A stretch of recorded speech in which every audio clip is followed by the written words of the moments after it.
আসসালামু আলাইকুম। আমি সৌদি আরবের দাম্মাম শহরের কাছেই দাহরানে কর্মরত আছি। তো সৌদি আরবে যাওয়ার পরেই যেটা অবগত হলাম আমাদের সালাফি ভাইদের কাছ থেকে, তারা উম্মতের আকিদা সহি করার প্রচেষ্টায় নিয়োজিত আছেন, মাশাআল্লাহ মেহনত করছেন। তো তারা যে জিনিসটা আমাদেরকে অবগত করলেন যে আমলের লাইনে যত আগে বাড়ি না কেন, যদি আকিদা সহি না করি তো আখিরাতে সমস্যা আছে। তো তারা যে জিনিসটা হাইলাইট করেছেন, আমাদেরকে বুঝিয়েছেন যে আমাদের দেশের ম্যাক্সিমাম আলেম ওলামারা তো ওলামায়ে দেওবন্দের আকিদা পোষণ করেন। তো তাদের ভাষ্যমতে তারা বলতে চেয়েছেন এটাই যে ওলামায়ে দেওবন্দের যে আকিদা তা আসলে সালাফদের আকিদার সাথে সাংঘর্ষিক। বিশেষ করে আল্লাহ তাআলার আসমা ও সিফাত সম্পর্কে, স্পেশালি আপনার আল্লাহ তাআলার আকার এবং আল্লাহ তাআলার অবস্থান সম্পর্কে কোরআনের বিভিন্ন আয়াত এবং হাদিসে যে বর্ণনা, যে আয়াত এসেছে, তো সেগুলার যেমন আল্লাহ তাআলার হাত, আল্লাহ তাআলার পেন্ডুলি, আল্লাহ তাআলার চেহারা সম্পর্কে যে কোরআনের যে আয়াত এসেছে, সালফে সালেহিন ওনারা এই আয়াতগুলোর মানে ব্যাখ্যা করতেন না, তাবিল করতেন না। ওনারা যেভাবে আয়াতটা এসেছে এভাবেই বিশ্বাস করতেন যে আল্লাহ তাআলার হাত মানে আল্লাহ তাআলার হাত আছে, এবং আল্লাহ তাআলার হাত কীরকম আমাদের জানা নাই, এটা আল্লাহর হাতের মতো। একইভাবে অন্যান্য অঙ্গ প্রত্যঙ্গের ব্যাপারেও একই বিশ্বাস সালাফরা করতেন। তো এই ক্ষেত্রে ওনারা যেটা বলতে চেয়েছেন, ওলামায়ে দেওবন্দের যে আকিদা এ সম্পর্কে তারা তাবিল করেন, ব্যাখ্যা করেন যে আল্লাহ তাআলার হাত মানে কুদরত, পেন্ডুলি মানে অন্য কিছু তাবিল করে থাকেন। তো এটা আসলে সালাফদের আকিদার সাথে সাংঘর্ষিক, এবং এই আকিদা যদি আমরা পোষণ করি তাহলে এটা ভুল হবে এবং আখিরাতে আমাদের সমস্যা হবে। তো আসলে আমি যেটা জানতে চাচ্ছি আপনার কাছে যে সালাফের আকিদা আল্লাহ তাআলার আকার সম্পর্কে, আল্লাহ তাআলার অবস্থান সম্পর্কে কি ছিল আসলে সালাফদের আকিদা, এবং দেওবন্দ ওলামায়ে দেওবন্দের আকিদা কি ছিল? আসলে কি তাদের আকিদা সাংঘর্ষিক ছিল, না ওলামায়ে দেওবন্দের আকিদা ঠিক আছে? এই বিষয়ে যদি আপনি একটু আমাদেরকে খোলাসা করেন। আলহামদুলিল্লাহ রাব্বিল আলামিন, ওয়াসসালাতু ওয়াসসালামু আলা সাইয়্যিদিল আমবিয়া ওয়াল মুরসালিন ওয়া আলা আলিহি ওয়া সাহবিহি আজমাইন ওয়া মান তাবিআহুম বিইহসান ইলা ইয়াউমিদ্দিন, আম্মা বাদ। তো আপনার কাছে আমি যেটা শুনলাম, আপনি দীর্ঘদিন সৌদি আরবে আছেন, মাশাআল্লাহ, দাম্মামে 6 বছরে আছেন, দাম্মামের কাছেই। তো ওখানে গিয়ে আপনি একটা প্রশ্নের সম্মুখীন হয়েছেন বা একটা জিনিস জানতে পেরেছেন, তো আপনার মনে একটা খটকা সৃষ্টি হয়েছে যে আপনি দীর্ঘদিন বাংলাদেশে ছিলেন, তো এখানের যারা আলেম ওলামা আছেন তারা তো ভারতের দেওবন্দ মাদ্রাসার সাথে সম্পর্ক রাখেন, সেটার সিলেবাস অনুসরণ করেন বা সেই চিন্তা চেতনার অনুসরণ করে থাকেন। তো সৌদি আরব যাওয়ার পরে আপনি জানতে পারলেন যে সালাফ, যারা আমাদের সালাফে সালিন, যে সাহাবা, তাবিন বা পরবর্তী যারা আইম্মা ছিলেন, তাদের যে আকিদা লালন করতেন, বিশেষ করে আল্লাহর গুণাবলীর ক্ষেত্রে, যে আল্লাহ তাআলার বিভিন্ন গুণাবলী, যেমন আল্লাহ আরশের ইস্তেওয়া করেছেন, ইস্তেওয়া আল্লাহ আরশ, তারপর আল্লাহর হাত, পেন্ডুলি ইত্যাদি যে সমস্ত বিষয়গুলো, এগুলোর ক্ষেত্রে তারা যে আকিদা লালন করে যে আল্লাহ আরশের উপর আছেন বা আল্লাহ তাআলার হাত আছে, আল্লাহর আকার আছে, কিন্তু সেটা কেমন আমরা জানি না। এটাই ছিল সালাফের আকিদা।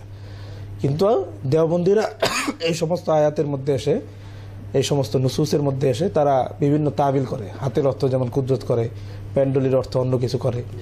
তো এটা সালাফের আকিদার সাথে সাংঘর্ষিক, আপনি এমনটাই শুনেছেন। তো এই সম্পর্কে আপনার প্রশ্ন হলো যে আসলে সালাফের আকিদাটা কি আর দেওবন্দি ওলামাদেরই আকিদাটা কি, সেটা কি আসলে সাংঘর্ষিক নাকি কি বিষয়টা, এটাই আপনার মূলত জানার ইচ্ছা। তো এই ব্যাপারে আপনাকে আমি যেটা বলবো, প্রথমে যে সালাফ যে আকিদা লালন করতেন, যে আকিদা পোষণ করতেন আল্লাহ তাআলার গুণাবলীর ক্ষেত্রে, ওলামায়ে দেওবন্দ ঠিক সেই বিশ্বাসটাই লালন করেন। ওলামায়ে দেওবন্দের আকিদার সাথে সালাফের আকিদার কোনো সংঘর্ষ নেই। পুরোপুরি ওলামায়ে দেওবন্দ সালাফ যে এই সমস্ত নুসুসের ক্ষেত্রে, এই সমস্ত আয়াতের ক্ষেত্রে সালাফ যে ভূমিকা পালন করেছেন, তারা যে ভূমিকা গ্রহণ করেছেন এই আয়াতের ক্ষেত্রে, কোরআন এবং হাদিসের আলোকে যে ভূমিকা গ্রহণ করেছেন, ওলামায়ে দেওবন্দ ঠিক একই ভূমিকা পালন করেন আল্লাহ তাআলার বিভিন্ন গুণাবলীর ক্ষেত্রে। তা আল্লাহ তাআলার বিভিন্ন যে সিফাতের কথা এসেছে কোরআনের মধ্যে, এটার ব্যাপারে সালাফ এটাকে আয়াতে মুতাশাবিহাতের মধ্যে অন্তর্ভুক্ত করে এই সমস্ত আয়াতের ব্যাপারে ওনারা যে ভূমিকাটা পালন করেছেন, এবং কোরআন আর হাদিসি বা এই সমস্ত আয়াতের ক্ষেত্রে কি ভূমিকা পালন করতে বলে, সেটা আমি আগে আপনাকে সংক্ষেপে বলছি। তারপরে দোলামায়ে দেওবন্দ কি আকীদা পোষণ করে সেটাও আমি বলবো। তো প্রথমে আমি কোরআনের সূরা আলে ইমরানের একটা আয়াত তেলাওয়াত করছি, 7 নম্বর আয়াত সূরা আলে ইমরানের। এখানে আল্লাহ তাআলা একটা কথা বলেছেন, আউযু বিল্লাহি মিনাশ শাইতানির রাজীম, বিসমিল্লাহির রহমানির রহিম, হুয়াল্লাযী আনজালা আলাইকাল কিতাব মিনহু আয়াতুম মুহকামাতুন হুন্না উম্মুল কিতাবি ওয়া উখরা মুতাশাবিহাত فأما الذين في قلوبهم زيغ فيتبعون ما تشابه منه ابتغاء الفتنة وابتغاء تأويله وما يعلم تأويله إلا الله والراسخون في العلم يقولون آمنا به كل من عند ربنا وما يذكر إلا أولو الألباب। তো এই আয়াতের মধ্যে আল্লাহ তাআলা ইরশাদ করছেন যে হুয়াল্লাযী আনজালা আলাইকাল কিতাব, তিনি আল্লাহ যিনি আপনার প্রতি কিতাব নাজিল করেছেন, মানে কোরআন নাজিল করেছেন। তো আল্লাহ তাআলা এখন কোরআনের আয়াতগুলোকে দুই ভাগে ভাগ করছেন। মিনহু আয়াতুম মুহকামাত, যে কোরআনের কিছু আয়াত আছে আয়াতে মুহকামাত। আয়াতে মুহকামাত বলা হয় যে আরবি জানলেওয়ালা যে কেউ আয়াতটা পড়লে এটার মর্মটা কি, অর্থটা কি তা সে বুঝতে পারবে। আয়াতুন মুহকামাত, কোরআনের কিছু আয়াত আছে আয়াতে মুহকামাত, যে সেটার মর্মটা একদম স্পষ্ট, সেটার মধ্যে কোনো জটিলতা নাই। তো আল্লাহ তাআলা বলতেছেন হুন্না উম্মুল কিতাব, এই যে আয়াতে মুহকাম যেগুলো আছে এটাই হলো হুন্না উম্মুল কিতাব, এগুলোই হলো কোরআনের আসল আয়াত। উম্মুল কিতাব কোরআনের মূল আয়াত এটাই, এটার উপরে সমস্ত আকীদা এমন যত বিশ্বাস এমন আহকাম এই সমস্ত আয়াতের উপরে নির্ভর করে। আরেক ধরনের আয়াত বলতেছেন উখরা মুতাশাবিহাত, আর কিছু আয়াত এমন আছে মুতাশাবিহাত। মুতাশাবিহাত মানে যেটার অর্থ মর্ম এটা অস্পষ্ট, এটার অর্থ মর্মটা সুনিশ্চিতভাবে বলা যায় না এই আয়াতে এই অর্থ মর্ম, এটার মধ্যে অস্পষ্টতা রয়েছে, জটিলতা রয়েছে। তো কোরআনের কিছু আয়াত আছে মুহকাম, কিছু আয়াতে মুতাশাবিহাত। তো আল্লাহ তাআলা এখন আমাদের এই সমস্ত আয়াতের ক্ষেত্রে, মুহকাম আয়াতের ক্ষেত্রে আমাদের ভূমিকা কি হওয়া উচিত এবং মুতাশাবিহাত আয়াতের ক্ষেত্রে আমাদের কি ভূমিকা রাখা উচিত সেটা আল্লাহ তাআলা বলছেন। ফাআম্মাল্লাযীনা ফী কুলূবিহিম যায়গুন, যাদের অন্তরে বক্রতা রয়েছে, যাদের অন্তরে বক্রতা একটা আমরা বুঝি জিনিসটা কি, তারা কি করে ফায়াত্তাবিউনা মা তাশাবা মিনহু, তারা কোরআনের এই মুতাশাবি আয়াত যেগুলো অস্পষ্ট জটিল মর্ম, যেটার মর্ম জটিল, তারা এই আয়াতগুলোর পিছনে পড়তে থাকে, এই আয়াতগুলো নিয়ে সবসময় ব্যস্ত থাকে। তাদের উদ্দেশ্য কি থাকে? ইবতিগা আল ফিতনা ওয়াবতিগা তাউইলি, তাদের উদ্দেশ্য থাকে ফিতনা সৃষ্টি করা। ওয়াবতিগা তাউইলি, এই সমস্ত আয়াতের খুঁটিনাটি অর্থ বের করতে থাকে, ব্যাখ্যা বের করতে থাকে যে এই আয়াতের এই অর্থ, অথচ এটা আল্লাহ তাআলা বলছেন এই আয়াতগুলোর অর্থ মর্ম অস্পষ্ট, এটা তোমাদের কাছে স্পষ্ট না, কিন্তু তারা তাও এটার মধ্যে বিভিন্ন অর্থ বের করতে থাকে, এটার বিভিন্ন জিনিস বের করতে থাকে। তো এটা আল্লাহ তাআলা বলেন এটা ওই সমস্ত লোকদেরই কাজ যাদের অন্তরে বক্রতা রয়েছে। তা আল্লাহ তাআলা বলে দিলেন ওমা ইয়ালামু তাউইলাহু ইল্লাল্লাহ, শুনে রাখো এই আয়াতগুলোর সঠিক অর্থ মর্ম ব্যাখ্যা আল্লাহ তাআলাই জানেন। যেগুলো মুতাশাবিহাত এটা একমাত্র আল্লাহ তাআলাই জানেন, তোমাদের কাজ এটার পিছনে পড়া না। ওয়ার-রাসিখুনা ফিল ইলমি ইয়াকুলুনা আমান্না বি, তো যারা রাসিখ ফিল ইলম, যারা ইলমের ক্ষেত্রে পরিপক্ক, তারা এই আয়াতের ক্ষেত্রে কি ভূমিকা পালন করে? ইয়াকুলুন, তারা বলে আমান্না বি, এই আয়াতের উপর আমাদের ঈমান আছে, যে আয়াত আল্লাহর পক্ষ থেকে নাজিল হয়েছে, আল্লাহ তাআলা যে অর্থে নাজিল করেছেন আমরা সেই অর্থে আয়াতের উপর ঈমান আনি। তারা এই সমস্ত অর্থের পিছনে পড়ে না, আয়াতগুলোর কি ব্যাখ্যা এগুলোর পিছনে তারা সময় নষ্ট করে না, তারা মুহকাম আয়াত নিয়ে ব্যস্ত থাকে। ইসলামের যে মৌলিক আকীদা, তাওহীদ, রিসালাত, আখিরাত, যেটা কোরআনের মূল বুনিয়াদ আহকাম, সেগুলোর পিছনে তারা ব্যস্ত থাকে। তারা এই সমস্ত মুতাশাবি আয়াতের পিছনে রাসিখ ফিল ইলম পড়ে না, তারা সংক্ষিপ্তভাবে আমান্না বি, আয়াতের প্রতি আমাদের ঈমান আছে, বাকি এটার অর্থমর্ম আল্লাহ তাআলাই জানেন, যে অর্থে আল্লাহ নাজিল করেছেন সেই অর্থে আমরা বিশ্বাস করি। কুল্লুম মিন ইনদি রাব্বিনা, এই সব আয়াত আমাদের রবের পক্ষ থেকে অবতীর্ণ হয়েছে। ওমা ইয়াযাক্কারু ইল্লা উলুল আলবাব, আর বুদ্ধিমানরাই কেবল উপদেশ গ্রহণ করে। এইখানে আল্লাহ তাআলা সূরা আলে ইমরানের মধ্যে আল্লাহ তাআলা কোরআনের আয়াতকে দুই ভাগে ভাগ করেছেন, যে কিছু আছে মুহকাম আয়াত যেটার মর্ম অর্থ একদম স্পষ্ট, আহলুল ইলমরা পড়লে এটা বুঝেন যে এটার কি অর্থ, যেটার মধ্যে কোনো অর্থ জটিলতা নাই। তা আল্লাহ তাআলা বলছেন হুন্না উম্মুল কিতাব, এটাই কিতাবের মূল আয়াত, এটাই তোমাদের গ্রহণ করা উচিত, এটাই অনুসরণ করা উচিত। আর কিছু আয়াত আছে মুতাশাবিহাত, যেগুলোর মর্ম অর্থ অস্পষ্ট, এটা তোমাদের এগুলোর অর্থ এগুলো নিয়ে ঘাটাঘাটি করা এটা তোমাদের উচিত না।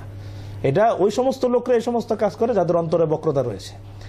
তো আল্লাহ তাআলা প্রশংসা করলেন যে যারা রসুখ ফিল ইলম আছে, যাদের মধ্যে ইলমের পরিপক্কতা আছে, তারা এই আয়াতগুলোর উপর এটুক শুধু বলে যে আয়াতের উপর আমাদের ঈমান আছে, আল্লাহ তাআলা এই আয়াত নাজিল করেছেন, এটা অর্থ মর্ম নিয়ে তারা ঘাটাঘাটি করে না, তারা এইভাবে করেন যেটার উপর আমাদের ঈমান আছে, এটা আমাদের রবের পক্ষ থেকে এসেছে, যে অর্থে আল্লাহ নাজিল করেছেন আমরা সেই অর্থে এটার প্রতি ঈমান আনি।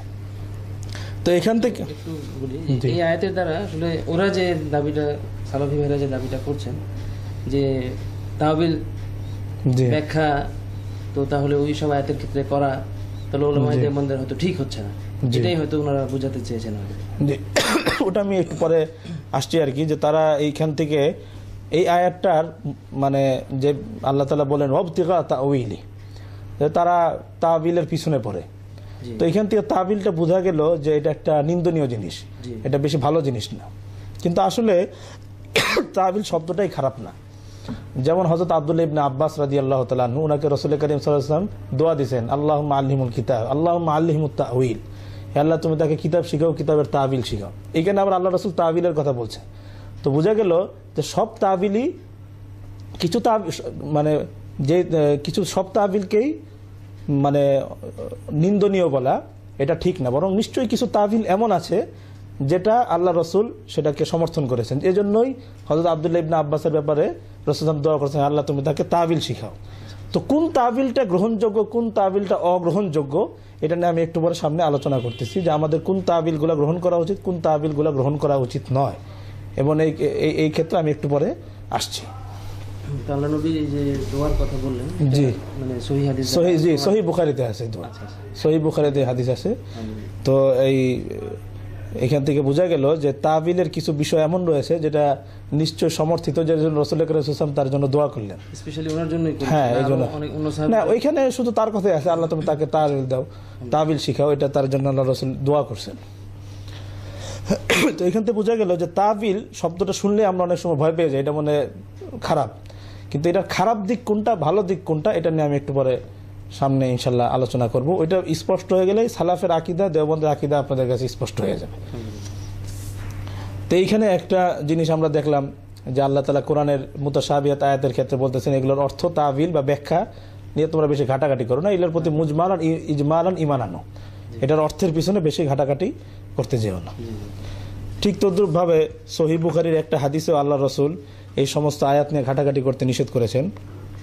সহিহ বুখারীর 4547 নম্বর আয়াত হাদিস, সহিহ বুখারী 4547 নম্বর হাদিস, 4547 নম্বর একটা হাদিস, আমি এটা বলছি এখন। عن عائشة رضي الله عنها قالت تلا رسول الله صلى الله عليه وسلم هذه الآية هو الذي أنزل عليك الكتاب منه آيات محكمات هن أم الكتاب وأخرى متشابهات। পুরো আয়াতটা রাসূল করিম সাল্লাল্লাহু আলাইহি ওয়াসাল্লাম তেলাওয়াত করেন। আয়েশা রাদিয়াল্লাহু আনহা হাদিস, যে রাসূল করিম সাল্লাল্লাহু আলাইহি ওয়াসাল্লাম এই যে আয়াতটা আমি মাত্র তেলাওয়াত করলাম, এটা উনি তেলাওয়াত করলেন। قالت, তো আয়েশা রাদিয়াল্লাহু আনহা বললেন, فقال رسول الله صلى الله عليه وسلم, রাসূল করিম সাল্লাল্লাহু আলাইহি ওয়াসাল্লাম এই আয়াতটা তেলাওয়াত করে বললেন, فإذا رأيت الذين يتبعون ما تشابه منه, হে আয়েশা যখন তুমি ওই ধরনের লোকদেরকে দেখবে যারা ইয়াত্তাবিউনা মা তাশাবিহা মিনহু, যারা কোরআনের মুতাশাবি আয়াত নিয়ে পিছনে পড়ে থাকে, মুতাশাবি আয়াত নিয়ে সারাক্ষণ ব্যস্ত থাকে, ফাউলাইকাল্লাযীনা সাম্মাল্লাহ, এরাই ওই সমস্ত লোক যাদের কথা আল্লাহ তাআলা আয়াতে বললেন যে তাদের অন্তরে বক্রতা রয়েছে। তোমার কাজ কি? তোমাদের কাজ ফাহজারুহুম, তোমরা এই ধরনের লোকদের থেকে সতর্ক থাকবে, দূরে থাকবে। তো এখানে আল্লাহর যে মুতাশাবি আয়াত, এটা নিয়ে পিছনে পড়া, এটা নিয়ে খুব ঘাটাঘাটি করা, এটা কোনো ভালো মানুষ বা যাদের অন্তরে রুসুখফিল এলেম আছে তাদের কাজ এটা না। তারা এটা বাস আল্লাহ তাআলার হাওলা করবেন, এটার উপর মুজমালান ইজমালান ঈমান আনবে, সংক্ষিপ্তভাবে ঈমান আনবে। আল্লাহ রাসূল বললেন যে যারা এইসব আয়াতের নিয়ে ঘাটাঘাটি করে বেশি ব্যস্ত থাকে, তোমরা তাদের থেকে সতর্ক থাকবে।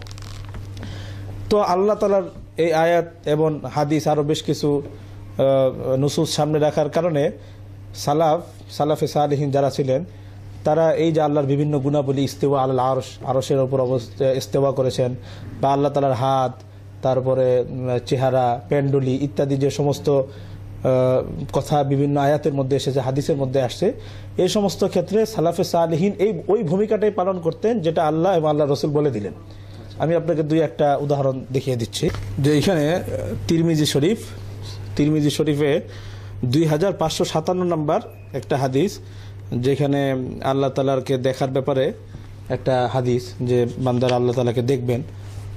তো ওইখানে একটা আলোচনায় ইমাম তিরমিজি রহমতুল্লাহ আলাইহি এই সিফাতের ক্ষেত্রে, এই যে আল্লাহ তাআলার পা, হাত, তারপরে বান্দারা আল্লাহ তাআলাকে দেখবে, এই যে সমস্ত বিষয় যেগুলো আল্লাহ তাআলার বিভিন্ন গুণাবলী কথা আসছে, এটার ক্ষেত্রে সালাফ এবং আহলে ইলমরা কি মাযহাব লালন করতেন, কি ভূমিকা পালন করতেন, এখানে উনি সংক্ষেপে উল্লেখ করেছেন। এই তিরমিজি শরীফের 2557 নম্বর হাদিস উল্লেখ করার পর ইমাম তিরমিজি বিষয়টা উল্লেখ করেছেন।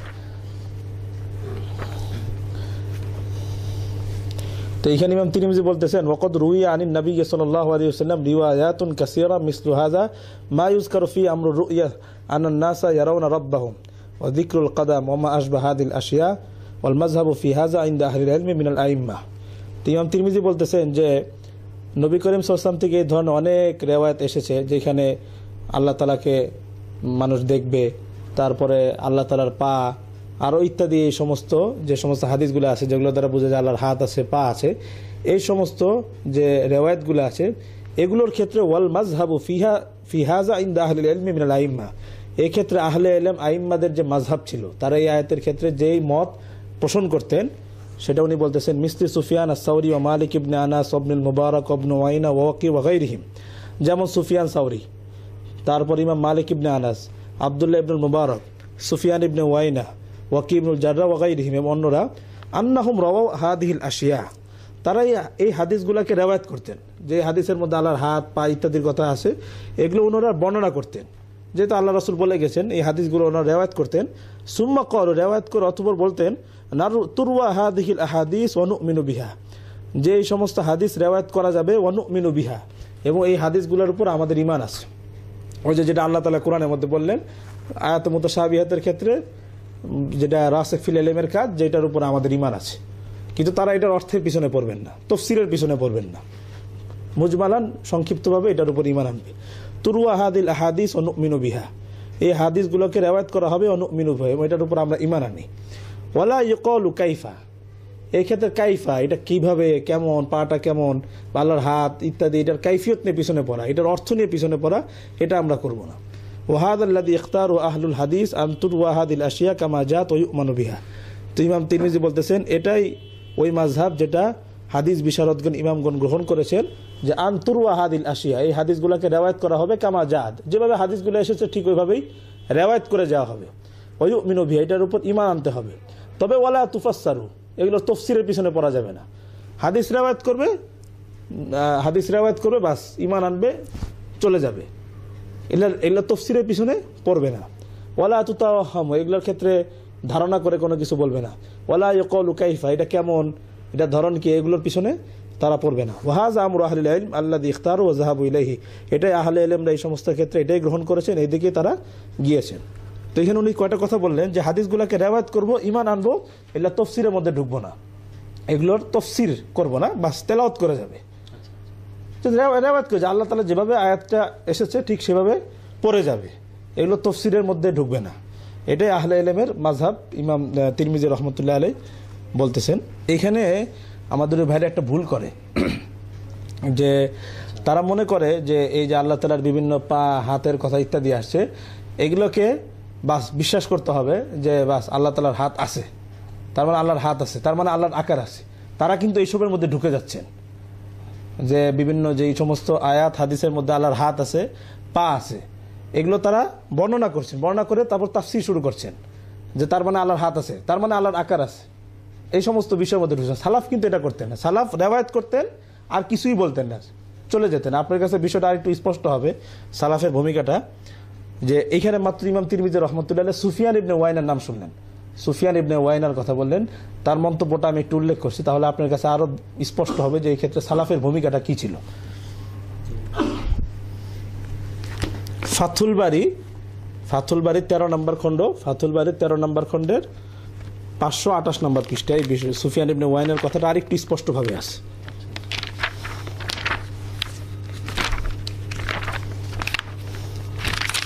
সালাফরা যেটা, মানে সালাফি ভাইরা যেটা বলে থাকেন যে আল্লাহর হাত আল্লাহর হাতের মতোই, আমরা জানি না এটার প্রকৃত স্বরূপ কি।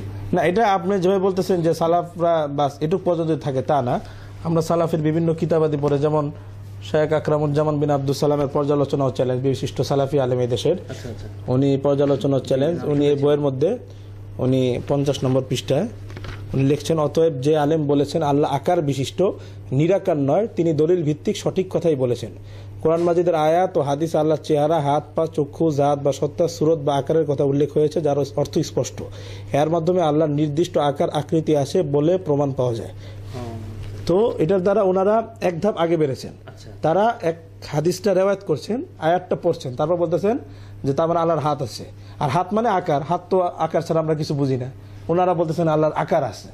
তা আমরা বলতেছি না আল্লাহ নিরাকার, আমরা সেটা বলতেছি না। আমরা বলতেছি সালাফ এই ক্ষেত্রে যে ভূমিকাটা পালন করতেন, তারা আয়াতটা পড়ে যেতেন, হাদিসটা পড়ে যেতেন, তেলাওয়াত করে যেতেন, কিন্তু আর তাফসীরে ঢুকতেন না, চুপ থাকতেন। যেটা আপনাকে আমি আরেকটু স্পষ্ট ভাবে দেখাই দিচ্ছি যে আমাদের দেশে একটা কথা প্রচলিত ছিল, আমরা শুনেছি ছোটবেলায় যে আল্লাহ তাআলা নিরাকার। জি, তো ওইটার এগেইনস্টেই মনে হয় ওনারা। জি জি, এটা হতে পারে, কিন্তু এটাও সালাফের মানহাজ এটা ছিল না যে তারা এটাকে আল্লাহর আকৃতি মানে এটাকে আল্লাহর সিফত, এটা আল্লাহ তাআলার সিফত, যে আল্লাহ তাআলার হাত পা ইত্যাদির কথা আসছে, এটা আল্লাহর সিফত, বাস তুমি তেলাওয়াত করে যাও, ঈমান আনো, যেটার উপর সংক্ষিপ্ত ঈমান আনো, এটার পিছনে তত্ত্ব তালাশ করতে যাও না। তার মানে আল্লাহর হাত আছে, হাত মানে হলে আকার আছে, এটা ঢুকলে আমি তাফসীরে ঢুকে গেলাম। কিন্তু সালাফ হিসেবে তাফসীরে ঢুকতেন না। কিন্তু আপনি আরেকটু স্পষ্ট দেখেন, ফাথুল বারীর 13 নম্বর খণ্ডের 528 নম্বর পৃষ্ঠা, একটু আগে ইমাম তিরমিজি সুফিয়ান ইবনে ওয়াইনার কথা বলেন, এটা উনি আরো স্পষ্ট ভাবে বলেছেন। ওয়া আসনাদ আল বাইহাকি বিসানাদিন সহিহিন আন আহমদ ইবনে আবিল হাওয়ারি আন সুফিয়ান ইবনে ওয়াইনা ক্বাল।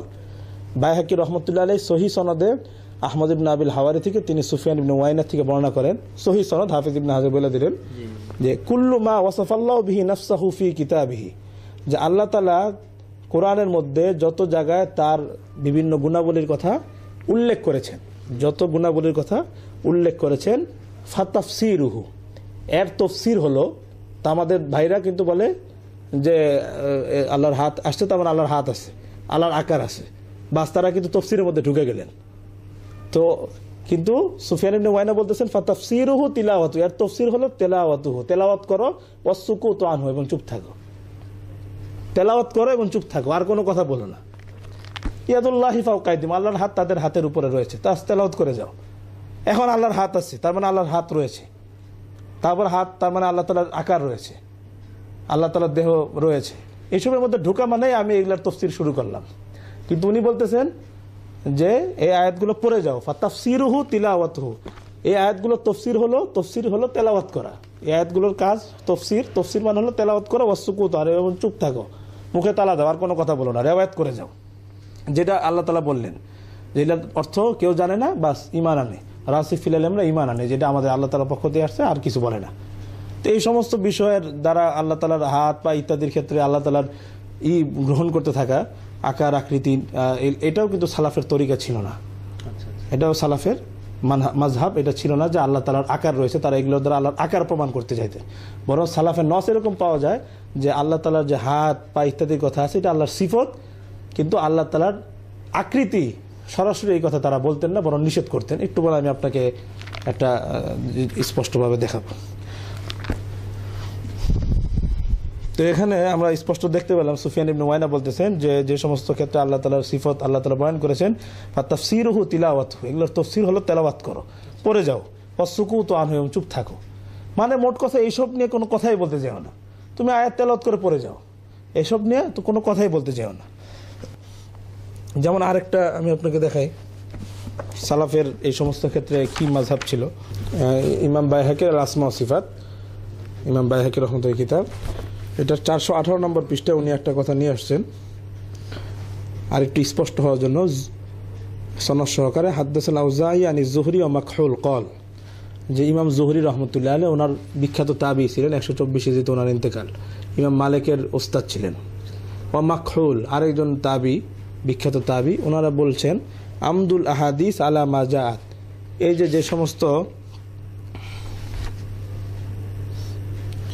যে সমস্ত সিফাতের ক্ষেত্রে ওনারা বললেন যে আমদুল আহাদিস, এই হাদিসগুলাকে চালিয়ে দাও, আলা মা জাআত, যেভাবে আসছে সেভাবে চালিয়ে দাও। কথাটা বুঝছেন? আমদুল আহাদিস আলা মা জাআত। তো এইখানে আমাদের ভাইরা অর্থ করে যে হাদিসটাকে জাহেরের উপর রাখো, যেভাবে আসছে মানে বাহ্যিক অর্থের উপর রাখো, আল্লাহর হাত আছে, প্যান্ডলি আছে, আসলে কিন্তু এইখানে ইমজা বা ইজরা সব অর্থ কিন্তু হামালাহানা, যে এটার উপরে প্রয়োগ করো। এটার অর্থ হলো আল ইমদাউ, মানে হলো চালিয়ে দেওয়া, মানে বাস তোমার কাছে আয়াতটা এসেছে তুমি পড়ে যাও, হাদিসটা আসছে তুমি চালিয়ে দাও, পড়ে যাও। হাদিসের কথা হ্যাঁ হ্যাঁ বলছেন মানে হ্যাঁ, আমদুল আহাদিস আলা মাজাত। তো জোহরি এবং মাখুল ওনারা বিখ্যাত সালাফের দুজন তাবি ছিলেন, ওনারা বলছেন আমদুল আহাদিস আলা মাজাত, যেভাবে হাদিসটা আসছে ওইভাবে চালিয়ে দেও। তো ওনারা চালিয়ে দিতে বলছেন, এটা তফসিরে ঢুকতে নিষেধ করেছেন। মানে ওই রকম ওই জাতীয় যদি হাদিস থাকে, হ্যাঁ হ্যাঁ হ্যাঁ, মানে আমরা তো কোরআনের আয়াতে ছিলাম, মানে হাদিসের হাদিস বা আয়াত যেটাই হোক। তারপরে আরেকটা রেওয়ায়াত উনি নিয়ে এসেছেন যে সুইল আল আউজাই ও মালিক ও সুফিয়ান আস-সাওরি ওয়া লাইস ইবনে সাদ আন হাযিল হাদিস আল্লাতী জাআত ফি তাশবিহ, যে ইমাম আউজাই, ইমাম মালিক, সুফিয়ান সাওরি, লাইস ইবনে সাদকে ওই হাদিস সম্পর্কে যেই হাদিসগুলো জাআত ফি তাশবিহ, বাহ্যিকভাবে মনে হয় জাআত ফি তাশবিহ, যে আল্লাহ তাআলা মাখলুকের সাথে তার অনেকটা আছে, মানে সাদৃশ্য বোঝা যায়, হাত পা, তার মানে একটা কল্পনা একটা আসে, তা আমাদের যেমন হাত পা আছে আল্লাহ তাআলার রয়েছে। তো যেই হাদিস এবং আয়াতগুলো বাহ্যিকভাবে মাখলুকের সাথে সাদৃশ্য বোঝা যায়, সেই সব ক্ষেত্রে ওনারা বলতেছেন আমির রুহা কামা জাআত, যে হাদিসগুলাকে আমির রুহা চালিয়ে দেওয়া। আল ইমরার, আল মাররু মানে অতিক্রম করা, আল ইমরার মানে অতিক্রম করানো, চালিয়ে দেওয়া। আমির রুহা কামা জাআত, যেভাবে আসছে চালিয়ে দাও, মানে পড়ে যাও। বিলা কাইফিয়াতিন, এগুলোর ধরন বিশ্লেষণের মধ্যে তোমার পড়ার কোনো দরকার নেই। তা আমি এখন যদি বাস আয়াতগুলো পড়ে আমি বললাম তার মানে আল্লাহর হাত আছে, তার মানে আল্লাহর অঙ্গ আছে, আকার আছে, তার মানে আমি বাস সব তফসির করলাম, তারপর শেষে গিয়ে বললাম আল্লাহর হাত কেমন জানি না। তা আমি তো সবই বলে দিলাম, কারণ আল্লাহর হাত কেমন জানি না এটুক বললে এটার থেকে বেঁচে থাকা যাবে না, কারণ এটা আল্লাহর ক্ষেত্রে না। আপনি একটা লোককে দেখেন নাই, কথার কথা আপনি আপনার কোনো এক বন্ধু আছে, তার সাথে আপনি পরিচয় হয়েছে টেলিফোনের মাধ্যমে, তো তার হাত আছে, এটা তার হাত আপনি কখনো দেখেন না, তারপর তার ব্যাপারে বলুন তার হাত কেমন আমি জানি না। তো এটা কোনো বিষয় হলো না, বরং মূল যেটা সালাফ করতেন যে প্রথম থেকেই যে হাত পা ইত্যাদির যে আয়াত হাদিসগুলো আছে এটা বাস পরে ওনারা চুপ থাকতেন, যেটা সুফিয়ান ইবনে ওয়াইনা বলতেন, বাস তেলাওয়াত করে যেতেন। এইসবের বিশ্লেষণে পড়তেন না যে আল্লাহর আকার আছে কি আসে না, তার মানে আল্লাহ তাআলার প্যান্ডুলি আছে কি আসে না, এইসব বিশ্লেষণের মধ্যে ওনারা পড়তেন না। ওনারা বাস চালিয়ে দেন, এটাই মূল সালাফে সালেহিনের জামানা, এইসব ক্ষেত্রে নীরবতা পাওয়া যায়, ওনারা এইসবের বিশ্লেষণের মধ্যে ঢুকতেন না। কিন্তু এখন আমরা দেখি এই সমস্ত আয়াতের দ্বারা আল্লাহর হাত আছে, তারপর আরেকটু আগে তার মানে আল্লাহর অবয়ব আছে, আল্লাহ তাআলার আকার আছে, এইসবে ঢুকা মানে আমি সালাফের রাস্তা থেকে বের হয়ে গেলাম। আচ্ছা আচ্ছা, এগুলাকে স্বাভাবিক অবস্থার উপরে তেলাওয়াত করে যাওয়া এবং চুপ থাকা। তা আমাদের ওই ভাইরা যদি মানুষকে সঠিক আকীদার উপর আনতে যায়, তো তাদের এই ভূমিকা পালন করা উচিত, মানুষকে বলা যে আল্লাহ তাআলার হাত পা ইত্যাদি যে সমস্ত আয়াতের মধ্যে আছে তোমরা সেগুলো পড়ে যাও, ওগুলোর কোনো আর বিশ্লেষণে যেও না। কিন্তু আমরা দেখি তারা এগুলোর উপর অনেক বইটই লেখে, আল্লাহর আকার আছে, আল্লাহর অবয়ব আছে, আল্লাহর অঙ্গ প্রত্যঙ্গ আছে, এই সমস্ত যে কথা তারা বলতে থাকেন, এটা কিন্তু সালাফের তরিকা ছিল না। সালাফ এটা আল্লাহর সিফত। আচ্ছা আচ্ছা, যেমন আমি আপনাকে একটা আরো বিশেষ একটা নস আপনাকে দেখাচ্ছি। সেক্ষেত্রে একটু প্রশ্ন যেটা মনে আসছে যে সালাফের আকীদা যেটা ছিল আপনি বললেন, তো ওলামায়ে দেওবন্দের যে আকীদা আমরা শুনেছি ওনারা তাওয়িল করতেন, জি জি, ব্যাখ্যা করতেন, তাহলে এটাও তো আপনার কথা এখন পর্যন্ত যতটুকু বললেন হ্যাঁ সেটা আমি সাংঘর্ষিক। তারপর আমি আপনাকে দেখাচ্ছি ওলামায়ে দেওবন্দ কি ভূমিকা পালন করেন এইসব ক্ষেত্রে, সেটাও আমি আপনাকে ইনশাআল্লাহ দেখাবো। পুরো কথাটা শেষ হওয়ার পরে আপনি হয়তো বুঝবেন। যেমন এইখানে এই ইমাম আহমদ ইবনে হাম্বল রহমতুল্লাহ আলাইহি একজন বিশিষ্ট ইমাম শ্রেণীর ব্যাপারে তো কোনো সন্দেহ নেই। ওনার আবু বকর আল খাল্লালের কিতাব আল আকিদা, ওই কিতাবের 102-111 নম্বর পৃষ্ঠায় একটা কথা উনি বলেছেন, সেটা খুব গুরুত্বপূর্ণ কথা, সেটা আমাদের সালাফি ভাইদেরও জেহেনে রাখা উচিত, যে তারা দেওবন্দীদের তাবিলকে বা আশারি মাতুজিদের তাবিলকে খণ্ডন করতে গিয়ে তারাও যেন আবার অন্য তাফসিরের মধ্যে না ঢুকেন, সেটা ওনাদের বোঝা উচিত। যে আমি দেওবন্দীরা খুব তাবিল করে, এই আয়াত এত কুদরত করে, কিন্তু আমি যে আল্লাহর হাতকে, কোরআনের হাতকে আমি আকার বানাই দিলাম, আল্লাহর আকার আছে, আল্লাহকে আকার বিশিষ্ট বানাই দিলাম, তা আমিও তো এই আয়াতের তফসিরের মধ্যে ঢুকে গেলাম, আমি তো এটার ক্ষেত্রে বাস বলবো পাস পড়ে যাও। তা আমি যখন আল্লাহর আকার, আল্লাহর দেহ আছে, আল্লাহ আরশে আছে এটা বলে, তো আমি এইসবের তফসিরের মধ্যে ঢুকে গেলাম। তো এইখানে ইমাম আহমদ ইবনে হাম্বলের কথাটা আরো স্পষ্ট হবে। এই কিতাবটা এই যে আপনারা জানেন ডক্টর খন্দকার আব্দুল্লাহ জাহাঙ্গীর সাহেব, ওই ভাইরা ভালো করে চিনেন, উনিও আবু হানিফা আল ফিকহুল আকবর বঙ্গানুবাদ ব্যাখ্যা করেছেন। তো সেইখানে ইমাম আহমদের এই কথাটা উনি নিয়ে আসছেন, এটা ইচ্ছা করলে তারা দেখতে পারে, তাহলে তারা হয়তো বুঝতে পারবে যে আসলে সালাফের আকীদাটা কি ছিল এইসব ক্ষেত্রে। যে এখানে মহান আল্লাহর বিশেষণ বিষয় ইমাম আহমদ ইবনে হাম্বলের মূলনীতি ও আকীদা ব্যাখ্যা করে তার ছাত্র আবু বকর খাল্লাল বলেন। আহমদ ইবনে হাম্বলের ছাত্র ছিলেন আবু বকর খাল্লাল। উনি ওনার আল আকীদা কিতাবের 102 নম্বর পৃষ্ঠায় ইমাম আহমদ ইবনে হাম্বলের মাযহাব উল্লেখ করেছেন এইসব ক্ষেত্রে। ومذهب أحمد بن حنبل أن لله عز وجل وجها لا كالصور المصورة والأعيان المخططة، بل وجهه وصفه، وليس معنى وجه معنى جسد عنده ولا صورة ولا تخطيط، ومن قال ذلك فقد ابتدع، وكان يقول إن لله تعالى يدان ওহুমা সিফাতান লাহু ফি যাতিহি লাইসাতা বিজারিহাতাইন ওয়ালাইসাতা বিমুরাক্কাবাতাইন ওয়ালা জিসমিন ওয়ালা জিনসিন মিনাল আজসাম ওয়ালা মিন জিনসিল মাহদুদ। তো এখানে পুরা অনেক লম্বা ইবারত, আমি এটার অর্থটা বলছি।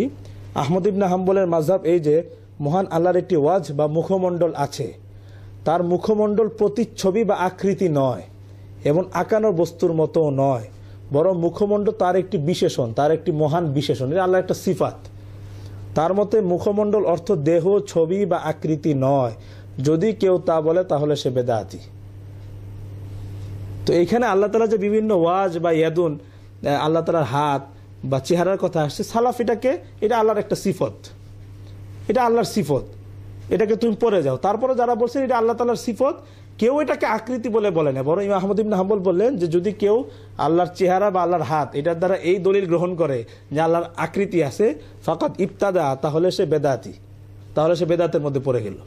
তো আমাদের ওই ভাইরা উলামায়ে দেওবন্দের আকীদা শুদ্ধ করতে গিয়ে তারাও যেন আবার বেদাতের মধ্যে না পড়ে যায়, এটাও তাদেরকে জেহেনের মধ্যে। কিন্তু আমরা দেখতে পাই যে তারা এই সমস্ত এই আল্লাহর চেহারা, আল্লাহর হাত, এগুলো তারা উল্লেখ করে যেই নতিজায় গিয়ে পৌঁছে সেটা হলো আল্লাহর আকৃতি আছে। যেমন আমি তো আকরামুজ্জামান বিন আব্দুল সালামের জিনিসটা দেখাইলামই, এখানেও যেমন আরেকটা বই আকীদা সম্পর্কিত কতিপয় গুরুত্বপূর্ণ মাসলা, শায়েখ শহীদুল্লাহ খান মাদানী, শায়েখ মোহাম্মদ আব্দুল নূর মাদানী, এই বইটার 16 নম্বর পৃষ্ঠায় দেখেন সালাফ কোথায় ছিলেন আর ওনারা কোথায় আসছেন। তো এখান থেকে আপনি বুঝতে পারবেন যে সালাফের সাথে এবং আকীদার সাথে বর্তমানে সালাফিদের অনেকটাই দূরত্ব আছে। এই যে বিভিন্ন আল্লাহ তাআলার ওই আয়াতগুলো, হাদিসগুলো যেগুলোর মধ্যে আল্লাহ তাআলার চেহারা, হাতের কথা আছে, উল্লেখ করার পর ওনারা লিখলেন, উল্লেখিত আয়াতসমূহ দ্বারা এটাই প্রমাণিত হয় যে মহান আল্লাহর চেহারা, হাত, চোখ আছে, তিনি অবয়বহীন নন। তারা এটাকে আল্লাহর আকার বানিয়ে দিলেন, কিন্তু ইমাম আহমদ কিন্তু বলছে এটা আল্লাহর সিফত, এবং এই সিফতের কাইফিয়তকে আমরা জানি না, কিন্তু ওনারা ব্যাখ্যা করে আল্লাহর আকার বানিয়ে দিলেন। তারপর বলতেছেন কেমন জানি না, তাহলে তো হলো না। আগেই আমি বলবো আল্লাহর ওয়াজহুন আছে, সিফত, কিন্তু এটা ধরন কি আমি জানি না। তা আল্লাহর আকার যদি বানায় দিলেন আপনি, তারপর এটা কেমন সেটা জানি না, সেটা বলা তো একটা হাস্যকর কথা ছাড়া আর কিছু না। হ্যাঁ জি, স্পষ্ট, যেগুলোর কোনো অর্থ না করা। তো ওনারা বলেন তিনি অবয়বহীন নন, বরং সাকার, মানে সাকার মানে হলো আল্লাহর আকার আছে। তা আহমদ ইবনে হাম্বল বলতেছেন যে তার মতে মুখমণ্ডল অর্থ দেহ, ছবি বা আকৃতি নয়, বরং মুখমণ্ডল তার একটি মহান বিশেষণ, এটা আল্লাহর সিফত, বিশেষণ, এটা আল্লাহর গুণাবলী, গুণ। মুখমণ্ডল অর্থ দেহ, ছবি বা আকৃতি নয়, যদি কেউ তা বলে তাহলে সে বেদাতি। তো তারা কিন্তু এখানে ইমাম আহমদ ইবনে হাম্বলের থেকে এক ধাপ আগে বেড়ে গেছেন। ইমাম আহমদ ইবনে হাম্বল বলছেন যে আল্লাহ তাআলার যে বিভিন্ন হাত, মুখ, তারপর চোখ ইত্যাদি বর্ণনা আছে, এটা আল্লাহর সিফত, এটা আল্লাহর আকৃতি বলা যাবে না, এটা দ্বারা আল্লাহর আকৃতি প্রমাণ করা যাবে না। কিন্তু ওনারা বললেন আল্লাহর হাত, চোখ, পা ইত্যাদি আছে, তার মানে তিনি অবয়বহীন, বরং সাকার। সাকার মানে তার আকার আছে, মানে আকার সম্পন্ন। তো এখান থেকে কিন্তু আমাদের দেশের সালাফি ভাইরা কিন্তু সালাফের মানহাজ থেকে ওনারা আকীদার ক্ষেত্রে ওনারা কিন্তু বিচ্যুত হয়ে গেলেন। সালাফ যেভাবে আসছে ঠিক ওভাবেই আকীদা রাখতেন, কিন্তু তারা ওইটাকে বিশ্লেষণ করতে গিয়ে ওটাকে আল্লাহর আকার বানিয়ে দিয়েছেন। অথচ এটা সালাফে সালেহিনের গুরুত্বপূর্ণ আকীদা যে আল্লাহ তাআলা আকার, আকৃতি, স্থান, কাল ইত্যাদি সীমাবদ্ধতা থেকে আল্লাহ তাআলা বহুত ঊর্ধ্বে। যেমন আকীদাতুত তাহাবী একটা কিতাব, এটা আহলুস সুন্নাহ ওয়াল জামাতের কিতাব হিসেবে স্বীকৃত। সৌদি আরবের লাইব্রেরি, এই বিশ্ববিদ্যালয়গুলোতে এটা পড়ানো হয়, যেটা আকীদাতুত তাহাবী। এটার মধ্যে, এই কিতাবটার মধ্যেও দেখেন এই কথাটাই বলছে যেটা ইমাম আহমদ ইবনে হাম্বল বললেন। নাম শুনেছি কিতাবটা।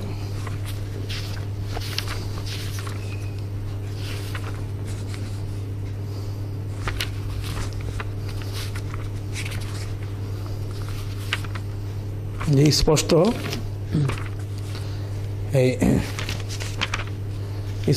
এই যে 62 নম্বর পৃষ্ঠা, আকীদাতুত তাহাবীর 62 নম্বর পৃষ্ঠা আছে, তাআলা আনিল হুদুদ ওয়াল গায়াত ওয়াল আরকান ওয়াল আ'দা, যে আল্লাহ তাআলা সব ধরনের সীমা পরিসীমা থেকে, ওয়াল গায়াত বিভিন্ন প্রান্ত থেকে, প্রান্ত আল্লাহর জন্য কোনো প্রান্ত নির্ধারণ করা, আল্লাহ তাআলার জন্য কোনো সীমা নির্ধারণ করা, ওয়াল আরকান ওয়াল আ'যা, আল্লাহ তাআলার জন্য আকার, আকৃতি, ওয়াল আ'যা, অঙ্গ প্রত্যঙ্গ, এগুলোর থেকে আল্লাহ বহুত ঊর্ধ্বে।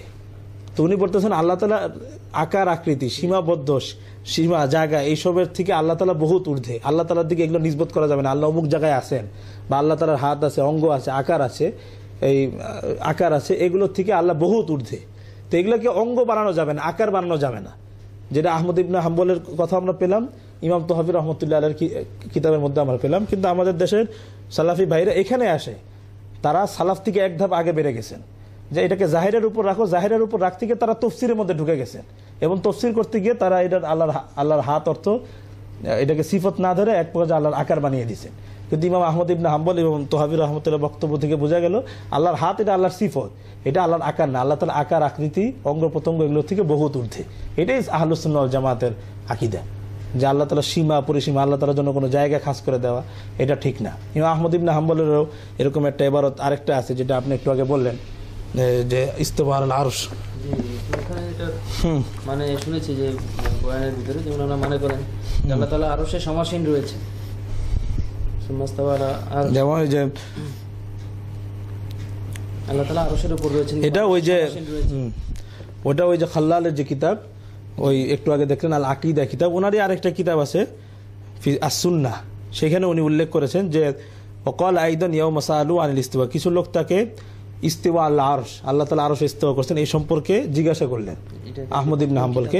এটা হলো আরেকটা কিতাবের টিকার মধ্যে থেকে নেওয়া হয়েছে, এই দাফ ও সুবাহিত তাসবিহ কিতাবটা টিকার মধ্যে ওই আল খাল্লালের সুন্নাহ কিতাব থেকে উনি উদ্ধৃতি করেছেন যে ওয়াকাল আইদান ইয়াউমা সাআলু আনিল ইস্তিওয়া, যে একদিন ইমাম আহমদকে তারা ইস্তিওয়া সম্পর্কে জিজ্ঞাসা করলো, তো তিনি বললেন ইস্তাওয়া আল আরশি কাইফা শাআ ওয়া কামা শাআ, যে আল্লাহ তাআলা আরশে ইস্তিওয়া করেছেন কাইফা শাআ ওয়া কামা শাআ, যেভাবে তিনি চেয়েছেন, যেভাবে উনি ইচ্ছা করেছেন সেভাবে আরশের ইস্তিওয়া করেছেন, বিলা হাদ্দিন, বিলা হাদ্দিন, তবে আল্লাহ তাআলার জন্য কোনো হদ, যে আল্লাহ আরশে ইস্তিওয়া করছেন, এখন তুমি আল্লাহ তাআলার জন্য জায়গা খাস করে দিলা, সীমা নির্ধারণ করতে, মানে আল্লাহ আরশের মধ্যে আছেন, এটা কিন্তু করা যাবে না।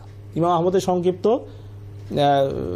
কথার মধ্যে পুরা আহলুস সুন্নাহ ওয়াল জামাতের যে আকীদা এটা ফুটিয়ে তুললেন, যে আল্লাহ আরশে ইস্তিওয়া করেছেন, হ্যাঁ বাস ওইটার উপরে তুমি ঈমান রাখো, এটার জন্য এখন আল্লাহর জায়গা আছে, তার মানে আল্লাহ আরশে, এটা আল্লাহর অবস্থান স্থল, এটা কিন্তু সালাফরা কিন্তু এই সমস্ত বিষয়ের মধ্যে ঢুকেন নাই। বুঝতে পেরেছেন আপনি? না, ওখানে তো আমরা শুনি যে আল্লাহ তাআলা আকীদা তহাবির মধ্যে আমরা দেখলাম যে আল্লাহ তাআলা সব ধরনের সীমা পরিসীমা, অঙ্গ প্রত্যঙ্গ, দেহ, আকার, আকৃতি থেকে বহুত ঊর্ধ্বে আল্লাহ তাআলা। তো আল্লাহ তাআলার জন্য কোনো জায়গা খাস করা, আল্লাহ আরশে ইস্তিওয়া করছেন, তো এটার থেকে বাস। আরেকটা যে তারা বলে আর রহমান আল আরশ ইস্তাওয়া, রহমান আরশে ইস্তিওয়া করছেন, এটাতে তারা দলিল দেন আল্লাহ আরশের উপর রয়েছেন। না, তারা এটার মানে করে আমি শুনেছি, এই আয়াতটার মানে এভাবে শুনেছি আল্লাহ তাআলা সুবহানাহু ওয়া তাআলা আরশে সমাসীন রয়েছেন, সমাসীন রয়েছেন। জি, এখানে তারা ভুলটা করে। আপনি দেখেন একজন লোক, কথার কথা আপনার ভাই সকালবেলায় ফজর নামাজ পড়তে মসজিদে গিয়েছেন, আপনি আমাকে এই কথা বললেন, তাহলে আমি কি বুঝবো যে উনি সকালবেলা নামাজ পড়ার জন্য মসজিদে গিয়েছেন, মসজিদে যাওয়াটা ওনার থেকে সংগঠিত হয়েছে, কিন্তু আমি বললাম না, তার মানে উনি মসজিদে রয়েছেন। তো মসজিদে গিয়েছেন এক জিনিস, আর মসজিদে রয়েছেন আরেক জিনিস। তো তারা বলে আয়াতকে তার জাহিরের উপর রাখতে, বাহ্যিক অর্থের উপর রাখতে। তো বাহ্যিক অর্থের উপর রাখলে তো এটাই হয় যে আল্লাহ তাআলা আসমান জমি সৃষ্টি করেছেন, মানে আরশের উপর ইস্তিওয়া করেছেন, এটার উপর ঈমান রাখো। কিন্তু এখনো আল্লাহ আরশের উপরে রয়েছেন, তুমি বলতেছ আল্লাহ আরশে রয়েছেন, দলিল কি? ইস্তিওয়া আল্লাহ আরশ, আল্লাহ তাআলা আরশে ইস্তিওয়া করেছেন। তো এটা তো আল্লাহ তাআলা থেকে একটা কর্মক্রিয়া সংগঠিত হয়েছে, কিন্তু আপনার দ্বারা এটা আল্লাহ তাআলা সিগায় সিফত বানিয়ে দিলেন, যে আল্লাহ তাআলার আরশে এখনো রয়েছেন। আমরা তো যেটা মানে শুনেছি, আমরা তো আসলে আরবি ভাষা সম্পর্কে অত জ্ঞান নেই। সুমাস্তাওয়া আলাল আরশ, এটার মানে আমরা বয়ানের মধ্যে এরকম পেয়েছি যে আল্লাহ তাআলা, দাম্মামে আমরা সেন্টারে বয়ানের মধ্যে এরকম পেয়েছি যে আল্লাহ তাআলা আরশে সমাসীন রয়েছেন, স্পষ্ট আমার মনে আছে। জি না, এটা সমাসীন রয়েছেন, এটা অর্থ করলেই এটার আয়াতের জাহির অর্থ থেকে বের হয়ে গেলাম। তা আল্লাহ আরশে ইস্তিওয়া করেছেন, সমাসীন হয়েছেন, কিন্তু আমি এটার ব্যাখ্যা করলাম আল্লাহ আরশে সমাসীন রয়েছেন, দুইটা কিন্তু আকাশ পাতাল তফাৎ। তিনি ওই কাজটা করেছেন, এখনো করছেন, দুইটা কিন্তু ভিন্ন জিনিস। উনি মসজিদে গিয়েছেন, উনি মসজিদে রয়েছেন, তার মানে উনি এখনো মসজিদে অবস্থান করছেন। আর উনি মসজিদে গিয়েছেন, তার মানে মসজিদে গিয়েছিলেন উনি, কিন্তু এখন ওখানে আসেন কিনা ওটা আমরা জানি না। তো আয়াতকে যদি তার জাহিরের উপর রাখতে হয় তো এইভাবে রাখা দরকার যে রহমান আরশে ইস্তিওয়া করেছেন, তার শান অনুযায়ী করেছেন, কিন্তু আল্লাহ আরশে রয়েছেন আমি এটা বানিয়ে দিলাম, তাহলে তো আমি আয়াতের বাহ্যিক অর্থ গ্রহণ করলাম না, আমি আয়াতের বাহ্যিক অর্থ থেকে বের হয়ে গেলাম। তো মোট কথা এখানে সালাফ যে আকীদা লালন করতেন, সালাফের যে আকীদা ছিল যে তারা এই সমস্ত আয়াত যেগুলোর মধ্যে আল্লাহ তাআলার ইস্তিওয়া, আরশ বা আল্লাহর হাত, কদম, পা ইত্যাদির কথা আছে, এগুলোর ক্ষেত্রে তারা সংক্ষেপ পড়ে যেতেন, আয়াত তেলাওয়াত করে যেতেন, ঈমান আনতেন যে এগুলোর উপর আমাদের ঈমান আছে, বাস ওনারা তেলাওয়াত করে। তো এইখানে যে একটা শব্দ কিন্তু আসছে ইমরার, পড়ে যেতেন, আল ইমজা চালিয়ে দিতেন। তো ইমরাটাকে তারা অর্থ করে যা তারা বাহ্যিক অর্থের উপর নিতেন। ইমরার মানে কিন্তু বাহ্যিক অর্থের উপর নেওয়া না, ইমরার মানে পড়ে যাওয়া, তেলাওয়াত করে যাওয়া, যেটা সুফিয়ান ইবনে ওয়াইনের কথা আরেকটু স্পষ্ট হলো যে উনি বলেছেন যে তেলাওয়াত করে যাও এবং চুপ থাকো। তো কিন্তু ওনারা বলতেছেন না, এটাকে বাহ্যিক অর্থের উপর নেবে, এবং বাহ্যিক অর্থের উপর নিতে নিতে তারা এক পর্যন্ত আল্লাহ তাআলার আকার, অঙ্গ প্রত্যঙ্গ এগুলো তারা সাব্যস্ত করতেছেন। যেমন আপনাকে আরেকটা উদাহরণ দেখায় যে ইমরার অর্থ যে আসলে চালিয়ে দেওয়া, এটার অর্থ এই না যে তফসির করা, যে ফাতুল বাড়ির ওইটার অর্থ তারা ওনারা তাফসীর করা মনে করে তাফসীর করেছেন, সেটা বলতে বাহ্যিক অর্থের উপর নিচ্ছেন, কিন্তু এটার অর্থ আসলে এই আয়াতগুলো পড়ে যাও, তেলাওয়াত করে যাও এবং ঈমান আনো, আর বেশি বিশ্লেষণে যেও না, তফসিরে ঢুকো না। কিন্তু ওনারা তফসির করতে গিয়ে এটাকে বিভিন্ন আকার আকৃতি আরো বিভিন্ন জিনিস বানাচ্ছেন, এটা কিন্তু সালাফের মানহাজ না। তো ওলামায়ে দেওবন্দ আমরা দেখি যে ওনারা যেটা বলে থাকেন, আমরা আসলে জানি না, তো তাফসীর করেছেন আর কি, এই বিষয়ে তাওয়িল করেছেন।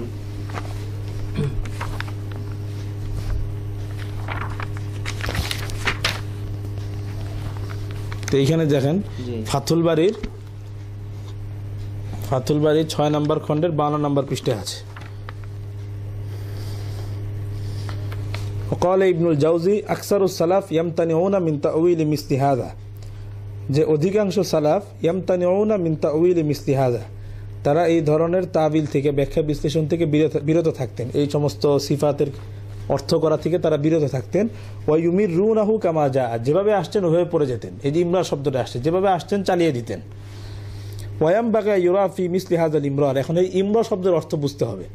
উনি বলছেন ইমরার মানে হলো ইতিকাদু আন্নাহু লা তাশবাহু সিফাতাল্লাহ সিফাতাল খালক, যে আল্লাহ তাআলার মাখলুকের সাথে সাদৃশ্যপূর্ণ নন, আল্লাহ তাআলা মাখলুকের গুণাবলীর সাথে আল্লাহ তাআলা গুণাবলী সাদৃশ্যপূর্ণ নয়।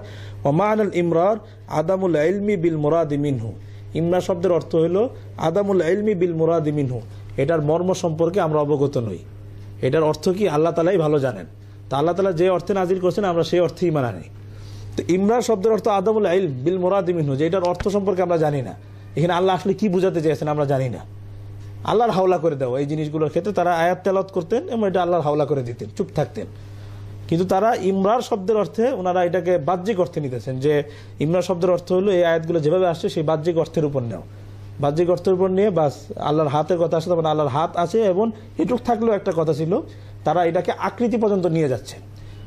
কিন্তু যেটা আকৃতি পর্যন্ত কোনো সালাফি নেন নাই, যে আল্লাহ তাআলার আকার আছে, আকৃতি আছে, এটা কোনো সালাফি এটাকে আকৃতি আকারের অর্থে গ্রহণ করে না, এটা আল্লাহর সিফত হিসাবে তারা গ্রহণ করেছে। তো এতক্ষণ যে আলোচনার দ্বারা আমি যেটুকু বুঝতে পারছি আর কি, যে সালফে সালেহিনের পূর্ববর্তী সালাফদের যে আকীদা যেটা ছিল, যে আয়াতটা পড়ে যাবে এবং এটাকে কোনো ব্যাখ্যা বিশ্লেষণ করবে না, এবং এটা হচ্ছে আল্লাহ তাআলার সিফাত। কিন্তু আমাদের বর্তমান সালাফি ভাইরা যে বলছেন যে না, আল্লাহ তাআলার এই আয়াতগুলোর দ্বারা আল্লাহ তাআলার অঙ্গ প্রত্যঙ্গ সাবিত করতে চাচ্ছেন, তো এটা আসলে সালাফদের আকীদার সাথে সাংঘর্ষিক। মানে আপনার হ্যাঁ, আমি যেটা বলতে চেয়েছি যে এই সমস্ত আয়াতের ক্ষেত্রে, আয়াতে মুতাশাবিহা, সিফাতে মুতাশাবিহাতের ক্ষেত্রে সালাফি সালেহিনের ভূমিকা এটা ছিল যে তারা সেই সমস্ত আয়াতগুলোতে তেলাওয়াত করে যেতেন, সেগুলো তফসির করতেন না, এগুলোর উপর কোনো বক্তব্য দিতেন না। যখন জিজ্ঞাসা করা হয়েছিল যখন কোনো কারণে, তখন তারা স্পষ্ট ভাষায় এটা বলেছেন যে এটা আল্লাহর সিফত, কিন্তু আল্লাহ তাআলার এই সিফতকে আকার বানিয়ে দেওয়া, আকার পর্যন্ত নিয়ে যাওয়া, আল্লাহর আকার আছে, আল্লাহ আকার বিশিষ্ট, দেহ বিশিষ্ট, এই কথাটা ওনারা কেউ বলেন নাই। ওনারা এই সিফত না, আমার জানা মতো বলেন না। এখন কেউ যদি বলে থাকেন, যেমন আরো অনেক হয়তো এরকম নকল সালাফ আছে, এরকম অনেকে থাকতে পারেন, বলতে পারে। তো আহলুস সুন্নাত জামাতের কোনো ইমাম এটাকে আকার পর্যন্ত নিয়ে গেছেন, দেহ পর্যন্ত নিয়ে গেছেন, আমি এটা আমার জানা নেই। আমি যতটুকু পেয়েছি যে তারা এটাকে আল্লাহর সিফত হিসাবে ধরেছেন, বেশির থেকে বেশি তেলাওয়াত করে গেছেন, আকসারি কোনো কথা বলেন নাই। যখন কথা বলার প্রয়োজন হয়েছে, এটা আল্লাহর একটা সিফত, কিন্তু এটার অর্থ কখনো এটা না যে আল্লাহ আকার বিশিষ্ট, আল্লাহ দেহ বিশিষ্ট। আমি আহমদ ইবনে হাম্বলের কথাটা পুরোটা পড়ছি, তাহলে আপনার একটু স্পষ্ট হবে। যেহেতু ডক্টর খন্দকার আব্দুল্লাহ জাহাঙ্গীর সাহেব অনুবাদ করে দিয়েছেন, আমি অনুবাদটা পড়ি, তাহলে আপনার হয়তো আরও বিষয়টা স্পষ্ট হবে। ওনার ছাত্র মহান আল্লাহর বিশেষণ বিষয় ইমাম আহমদ ইবনে হাম্বলের মূলনীতি ও আকীদা ব্যাখ্যা করে তার ছাত্র আবু বকর খাল্লাল বলেন, আহমদ ইবনে হাম্বলের মাযহাব এই যে মহান আল্লাহর একটি ওয়াজ বা মুখমণ্ডল আছে, তার মুখমণ্ডল প্রতিচ্ছবি বা আকৃতি নয় এবং আঁকানো বস্তুর মতোও নয়, বরং মুখমণ্ডল তার একটি মহান বিশেষণ সিফত। তার মতে মুখমণ্ডল অর্থ দেহ, ছবি বা আকৃতি নয়, এটাও সিফত, এটা আকৃতি নয়। যদি কেউ তা বলে তাহলে সে বেদাতি। কেউ যদি এটাকে আকার পর্যন্ত নিয়ে গিয়ে ঠেকায় যে আল্লাহ তাআলার আকার আছে, তার মানে আল্লাহ তাআলার চেহারা আছে, কোরআনের মধ্যে আসছে, তার মানে আল্লাহ তাআলার আকার আছে, এবং এটা এতদিন আমরা কিন্তু বেদাতি জেনেছি। কারণ আল্লাহ তাআলার এই সমস্ত আয়াতগুলোকে নিয়ে আল্লাহ তাআলা দেহ সাব্যস্ত করা, আল্লাহর আকার সাব্যস্ত করা, আমরা এগুলো আগে দেওয়ানবাগির বইয়ের মধ্যে পেয়েছি। যেমন দেওয়ানবাগির একটা বই আছে আল্লাহ কোন পথে, আল্লাহ কোন পথে, ওই বইয়ের মধ্যে সে স্পষ্ট লেখছে আল্লাহ তাআলার আকার রয়েছে, দেহ আছে। দলিল সে এই আয়াতগুলো দিয়েছে, আল্লাহর হাত পা যেগুলোর কথাগুলো দিয়ে সে প্রমাণ করেছে যে আল্লাহ তাআলার হাত পা রয়েছে, আল্লাহর আকার রয়েছে।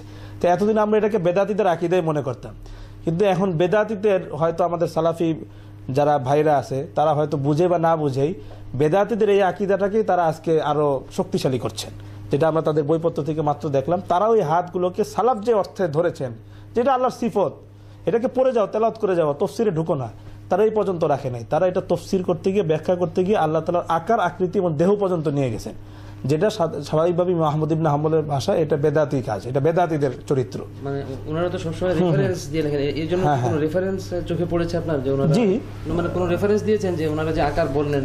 জি, এই যে যেমন পর্যালোচনা চ্যালেঞ্জ শেখ আকরামুজ্জামান বিন আব্দুল সালাম, উনি লিসান্স মদিনা ইসলামী বিশ্ববিদ্যালয়, সৌদি আরব, ওনার এই বইটার 50 নম্বর পৃষ্ঠায় আপনি পড়লেই পেয়ে যাবেন যে এটাকে ওনারা আকারই ধরেছেন।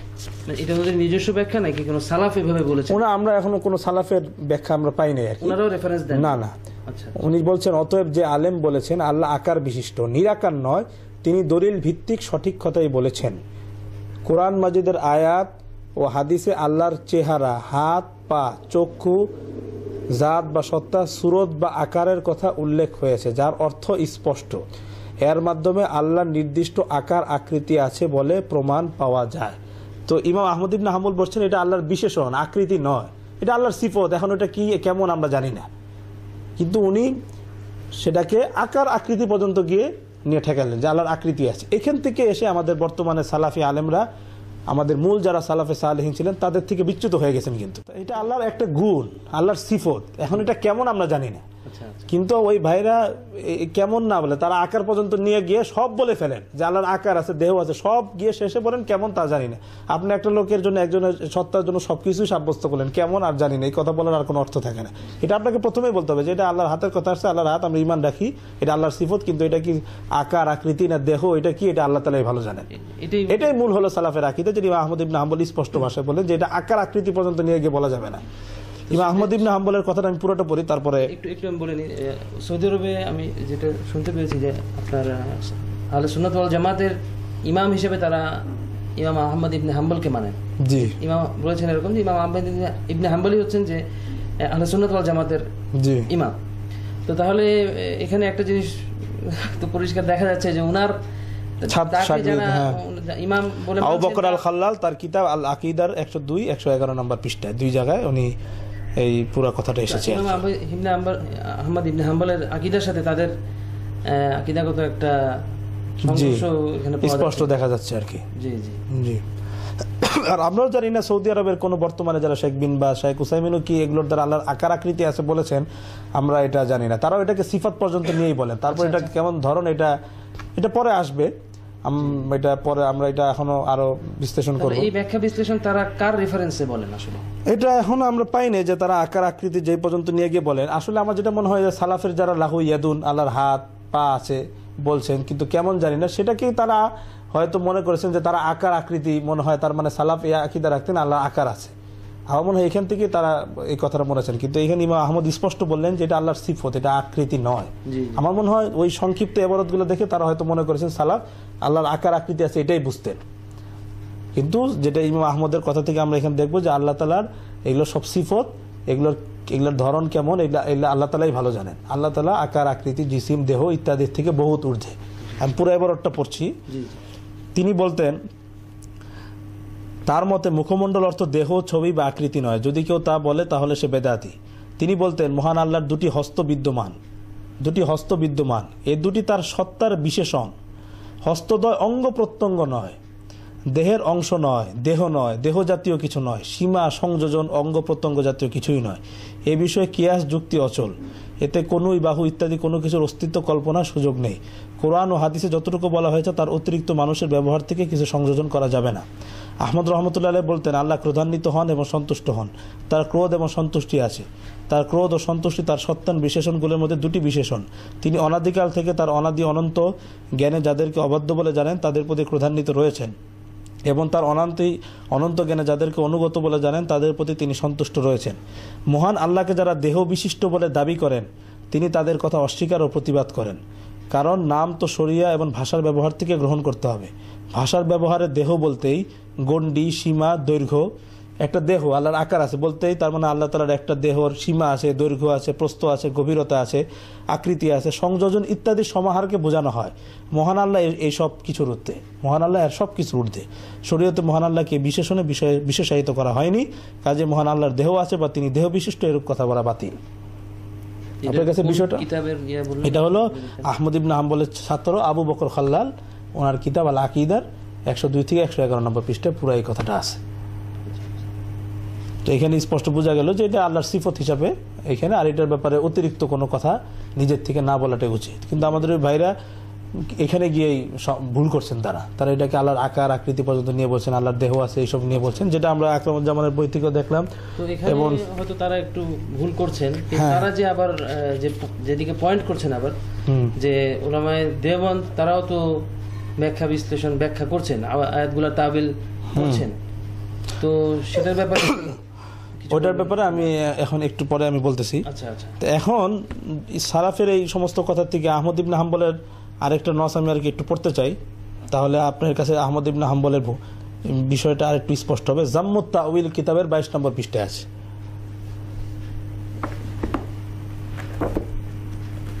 জাম্মুত তাউইল এই কিতাবটার 22 নম্বর পৃষ্ঠায় আছে। এটা ইমাম আহমদ ইবনে হাম্বলের কিতাব।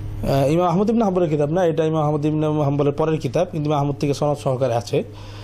ওয়াকাযালিকা ক্বালা ইমাম আহমদ লাম্মা সুইলা আন হাদিস রুইয়া ওয়ান নুজুর ওয়া নাহওয়ি যালিক নুমিনু বিহা ওয়া নুসাদ্দিকু বিহা ওয়ালা কাইফা ওয়ালা মানা। যে ইমাম আহমদকে যখন এই সমস্ত হাদিস সম্পর্কে জিজ্ঞাসা করলো, যে হাদিসে বলা হয়েছে যে মানুষ আল্লাহ তাআলাকে দেখবে কিয়ামতের দিন, নুজুল, তারপর আল্লাহ তাআলা প্রথম আসমানে নেমে আসেন ইত্যাদি হাদিস সম্পর্কে যখন ইমাম আহমদকে জিজ্ঞাসা করা হলো, তো তিনি বললেন নুমিনু বিহা, আমরা এই হাদিসগুলোর উপর ঈমান আনি, যেটা কোরআনে আল্লাহ তাআলা বললেন যে ঈমান আনতে হবে, যেটা আল্লাহর পক্ষ থেকে নাজিল হয়েছে। অনুসাদ্দিকু বিহা, এটাকে আমরা সত্যায়ন করি। কিন্তু আমাদের সালাফি ভাইরা এখানে গিয়ে যে আল্লাহ ঈমান আনি, তারা সালাফের এই কথাটার অর্থ বুঝেন যে তার মানে আল্লাহর হাত আছে, আল্লাহর আকার আছে, কিন্তু সালাফ কিন্তু এটুকু যেতেন না। তারপরে আহমদ বলে দিচ্ছেন ওয়ালা কাইফা ওয়ালা মানা, এটার ধরন কেমন জানি না, ওয়ালা মানা, তবে এই আয়াতগুলোর অর্থ কি, ওয়ালা মানা অর্থ কি তাও আমরা জানি না। আমরা জানি এই আয়াত আল্লাহ তাআলা নাজিল করেছেন, আল্লাহ হাদিসে আসছে, বাস এগুলোর প্রতি আমরা ঈমান আনি, যে আল্লাহ তাআলা প্রথম আসমানে নেমে আসেন বা যে সমস্ত আয়াত, এগুলো বাস ওনারা ইজমালান সংক্ষিপ্তভাবে ঈমান আনে, যেটা আল্লাহ তাআলা বলেন রাসিখুনা ফিল ইলমি ইয়াকুলুনা আমান্না বি কুল্লু মিন ইনদি রাব্বিনা, এগুলো আমাদের রবের পক্ষ থেকে নাজিল হয়েছে, এগুলো উপর আমরা ঈমান আনি। ওয়ালা কাইফা ওয়ালা মানা, এটার অর্থ ধরন ওয়ালা মানা, এটার অর্থ কি আমরা জানি না, এটার অর্থ আল্লাহ তাআলাই ভালো জানেন। তো ওনারা কিন্তু এসবের অর্থ করছেন এবং এক পর্যায়ে আল্লাহ তাআলার জন্য বিভিন্ন জায়গা ঠিক করছেন। আল্লাহ তাআলা তার মানে প্রথম আসমানে নেমে আসেন, তার মানে আল্লাহ তাআলা আরশে থাকেন, এই যে এই সমস্ত ভিতরে ঢুকলেন, এটা কিন্তু আল্লাহ তাআলা নিষেধ করছেন, যে এটা অন্তরে যাদের বক্রতা আছে তারা এইসব নিয়ে বিশ্লেষণের মধ্যে পড়ে। তার মানে আল্লাহ তাআলা আরশে আছেন, অনেকে এরকমও বলছে আল্লাহ তাআলা প্রথম আসমান নেমে আসে, তার মানে তখন হয়তো আরশটা খালি হয়ে যায়, কোথায় চলে গেছেন তারা, এটা কিন্তু সালাফ বলেন ওয়ালা সংক্ষিপ্ত ঈমান আনি, এগুলোর প্রতি আমাদের ঈমান আছে, এগুলোর অর্থ কি আমরা জানি না, এটা আল্লাহ তাআলাই জানেন। তো এইখান থেকে সালাফের যেই মাযহাব বা সালাফের যে মাসলাক সিফাতের ক্ষেত্রে আমরা দেখতে পেলাম যে তারা এই আয়াতগুলোকে তেলাওয়াত করে যেতেন, পড়ে যেতেন, এগুলো তাফসীরে ওনারা ঢুকতেন না, এগুলোর ব্যাখ্যা বিশ্লেষণ অর্থ কি, এগুলোর মর্ম কি, এইসবের পিছনে ওরা ঢুকতেন না। ওনারা বাসে আয়াতগুলো তেলাওয়াত করে যেতেন, চুপ থাকতেন। বেশির থেকে বেশি যারা বলছেন তারা এটা আল্লাহ তাআলার সিফত, আল্লাহ তাআলার সিফত, এগুলোর প্রতি আমাদের ঈমান আছে, কিন্তু এটা আল্লাহ তাআলার দেহ আকৃতি, এগুলোর থেকে আল্লাহ তাআলা বহুত ঊর্ধ্বে, আল্লাহ তাআলার জন্য স্থান কাল এগুলোর থেকে আল্লাহ তাআলা বহুত ঊর্ধ্বে, যেটা ইমাম তহাবী রাহমাতুল্লাহ বললেন, ইমাম আহমদ ইবনে হাম্বল বললেন। এখন আপনার প্রশ্ন যে আপনি দেওবন্দীদের ব্যাপারে আকীদা শুনতে যে তারা এই সমস্ত আয়াতের বিভিন্ন ব্যাখ্যা করে, হাত অর্থ কুদরত করে ইত্যাদি, এখন সেই প্রসঙ্গে আসছে আসলে এই সমস্ত আয়াতের ক্ষেত্রে উলামায়ে দেওবন্দ কি ভূমিকা পালন করে, এই জিনিসটা এখন আপনার কাছে স্পষ্ট করার জন্য এবং আমার নিজের থেকে আমি যেটা বলতে চেয়েছেন যে তাওয়িল করেন এবং এটা ইমামদের এবং সালাফিদের সালফে সালেহিনদের আকীদার সাথে সাংঘর্ষিক এবং অনেকটা আশারি মাতুরিদি আকীদার, যেমন ডাইরেক্ট আমাকে অনেক ভাই বলেছেন যে উলামায়ে দেওবন্দ তো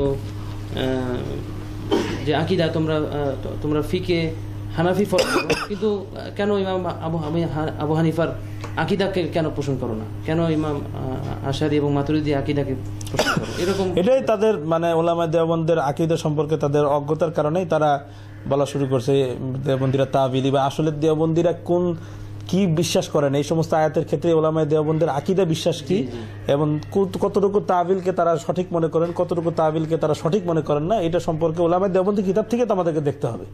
ওলামায়ে দেওবন্দ, তো আমি আপনাকে আমার নিজের থেকে কিছু না বলে আশরাফ আলী থানভী রহমতুল্লাহের একটা নস আমি আপনাকে এবারত থেকে আমি পড়ে শোনাবো, তখন আপনিই বুঝবেন যে সালাফের সাথে ওলামায়ে দেওবন্দের আকীদা সাংঘর্ষিক নাকি সালাফের আকীদার সাথে ওলামায়ে দেওবন্দের আকীদার পরিপূর্ণ মিল রয়েছে, সেটা আপনি নিজেই বুঝবেন। যে থানভী রহমতুল্লাহ একটা কিতাব আছে ফুরুল ইমান, এই যে এইখানে ইমাম আশরাফ আলী থানভীর কিতাব ইসলাহি নেসাব, এটার মধ্যে থানভী রহমতের 10টা কিতাব রয়েছে, তো এটার মধ্যে একটা কিতাব রয়েছে ফুরুল ইমান। তা আমি এখান থেকে আপনার সহজতার জন্য এই ইসলাহি নেসাবের একটি বাংলা আমাদের বাংলা বাজার মাকতাবাতুল আশরাফ থেকেও বের হয়েছে, এটার মধ্যে ফুরুল ইমান বইটা রয়েছে, কিতাবটা রয়েছে, ওইখানে থেকে আমি একটা জিনিস আপনাকে দেখাবো। এটা আমি এই জন্য দেখাচ্ছি আপনি যেন নিজেও দেখে নিতে পারেন আসলে ওলামায়ে দেওবন্দ এই সমস্ত ক্ষেত্রে কি ভূমিকা পালন করে। ওলামায়ে দেওবন্দ এই ক্ষেত্রে সালাফের ভূমিকা পালন করে, তাদের কিতাবপত্রে এই ব্যাপারে তেমন আলোচনা পাওয়া যায় না, এই কারণে যে সালাফও এই সমস্ত ক্ষেত্রে বেশি আলোচনা করতেন না। তাদের যেমন এত বিশাল বিশাল বই, কোনো সাহাবা তাবিন বা তাবিনদেরকে এরকম আকীদার উপর আল্লাহর সিফত নিয়ে এরকম বিশাল বিশাল বই আছে আমরা তো দেখি নেই, যে আল্লাহ তাআলার হাত, কদম, পা, তারা তো অনেক বই লিখছেন এই ব্যাপারে। তো ওলামায়ে দেওবন্দ এই ক্ষেত্রে ইজমালান সালাফ যেভাবে ঈমান আনতেন এবং এটার অর্থ ওই অর্থে এগুলোর প্রতি আমরা ঈমান আনি যে অর্থে আল্লাহ তাআলা নাজিল করেছেন। এখানে আমি থানভী রহমতের এবারটা আমি আপনাকে পড়ে শোনাই।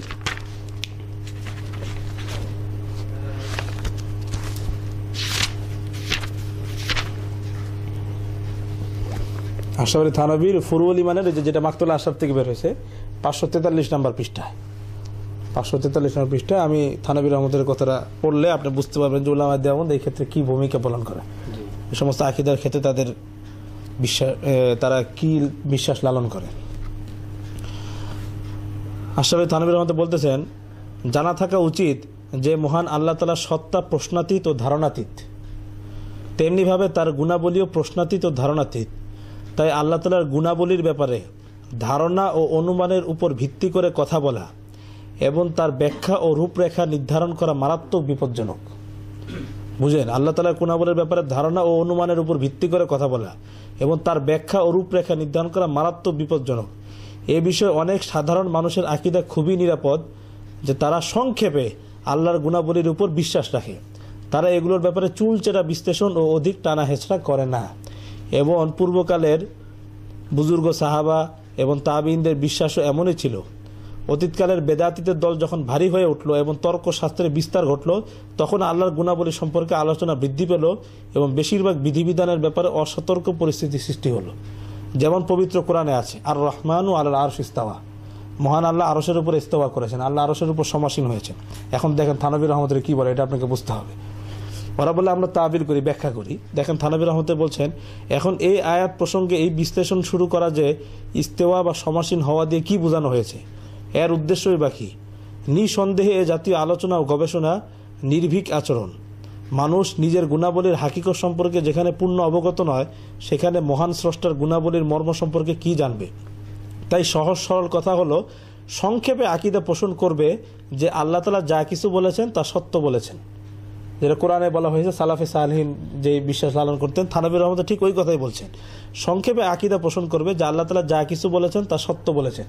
ওয়ার-রাসিখুনা ফিল ইলমি ইয়াকুলুনা আমান্না বি কুল্লু মিন ইনদি রাব্বিনা, যারা রাসিখ ফিল ইলম তারা বলে এটা আল্লাহ তাআলার পক্ষ থেকে, আমরা এটার উপর ঈমান আনি। কিন্তু এর ব্যাখ্যা বিশ্লেষণ, তার সত্তা যেমন তার ইস্তেওয়া তথা সমাসীন হওয়াটাও তেমন। অধিক বিশ্লেষণের প্রয়োজনটাই বাকি। আমাদেরকে এভাবে বিশ্লেষণের নির্দেশও দেওয়া হয়নি।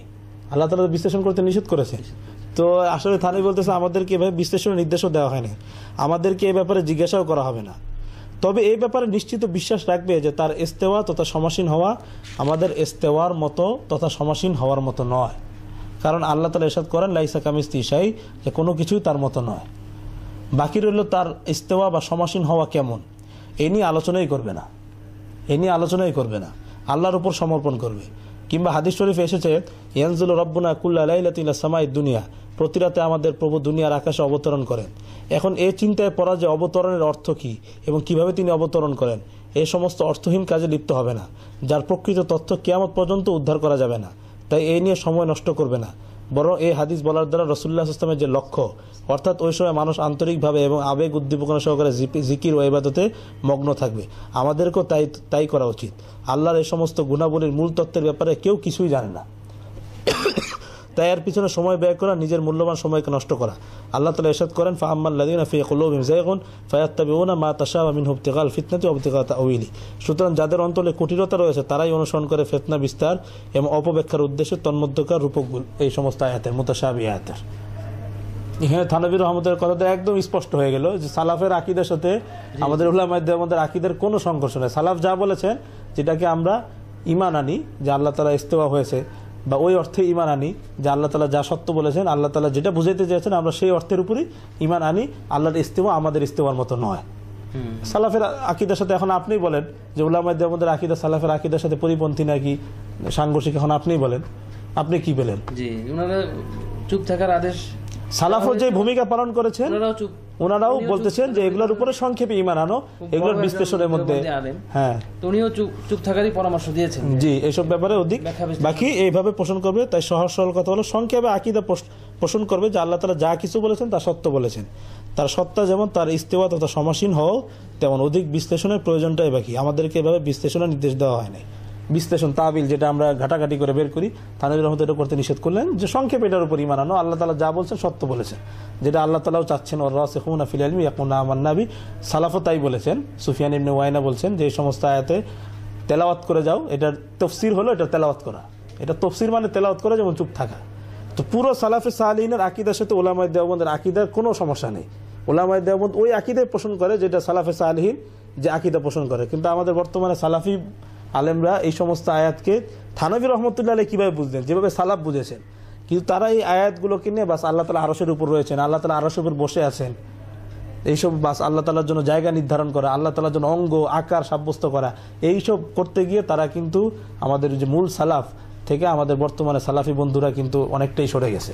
কিন্তু তারা এই আত্মতুষ্টিতে রয়েছেন যে তাদের আকীদাই ঠিক আর উলামায়ে দেওবন্দের আকীদা বুঝি ভুল। এক্ষেত্রে স্পষ্ট প্রমাণ হয়ে গেল যে উলামায়ে দেওবন্দের আকীদা এবং সালাফে সালেহিনের আকীদা একদম পুরা মুনাসিব। কিন্তু বর্তমানে সালাফি বন্ধু যারা আছে তারা কি আকার পর্যন্ত নিয়ে গেছেন। আর ইমাম আহমদ ইবনে হাম্বল স্পষ্ট বলছেন যে আল্লাহর আকার বানানো, এটাকে আল্লাহর হাতকে আকার পর্যন্ত নিয়ে যাও, এটা বেদাতি, এটা বেদাত, এটা জায়েজ নাই।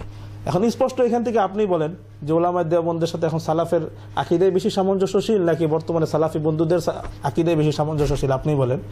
না, এখান থেকে তো বোঝা যাচ্ছে যে আমাদের উলামায়ে দেওবন্দ যারা ছিলেন, উনি একজন বড় জি উলামায়ে দেওবন্দ, সবাই মানে ওনাকে হাকিমুল উম্মাহ জি বলে জানি আমরা। ওনার আকীদা তো আমার কাছে মনে হচ্ছে যে সালাফদের সাথে বেশি, এবং কোরআনে আল্লাহ তাআলা যেভাবে চেয়েছেন, হাদিসে আল্লাহ রাসূল যেভাবে নির্দেশনা দিয়েছেন, সালাফে সালেহিন যা করেছেন উনি ঠিক সেই হেদায়েতই আমাদেরকে দিয়ে গেলেন, এবং এটাই উলামায়ে দেওবন্দের মূল চেতনা। এখন আপনি প্রশ্ন করবেন যে তাহলে উলামায়ে দেওবন্দ যে তাবিল করে এটার ক্ষেত্রে কি কথা? তো এখন এটা আপনাকে বুঝতে হবে, উলামায়ে দেওবন্দ সব ধরনের তাবিলকে তারা সঠিক মনে করে না। বরং যে তাবিলগুলো শরঈ কোনো অর্থ মর্ম উসুলের সাথে সাংঘর্ষিক হবে না, এবং আরবি ভাষাতেও যদি এই ধরনের তাবিল বা ব্যাখ্যার একটা সম্ভাবনা থাকে যে আরবি ভাষাতে এই ধরনের ব্যবহার রয়েছে, তাহলে উলামায়ে দেওবন্দ ওটাকেও ভুল বলে না। এটার পক্ষেও উলামায়ে দেওবন্দের সালাফ রয়েছেন, উলামায়ে দেওবন্দ এই ক্ষেত্রেও সালাফের অনুসরণ করে।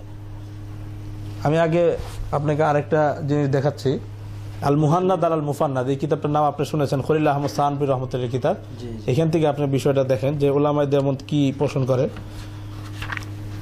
মানে ভাষাগত কোনো সমস্যা না থাকলে, আপনি যেটা বললেন এখন, ভাষাগত কোনো সমস্যা না থাকলে উলামায়ে দেওবন্দ সেখানে তাবিলটাকে সাপোর্ট করে।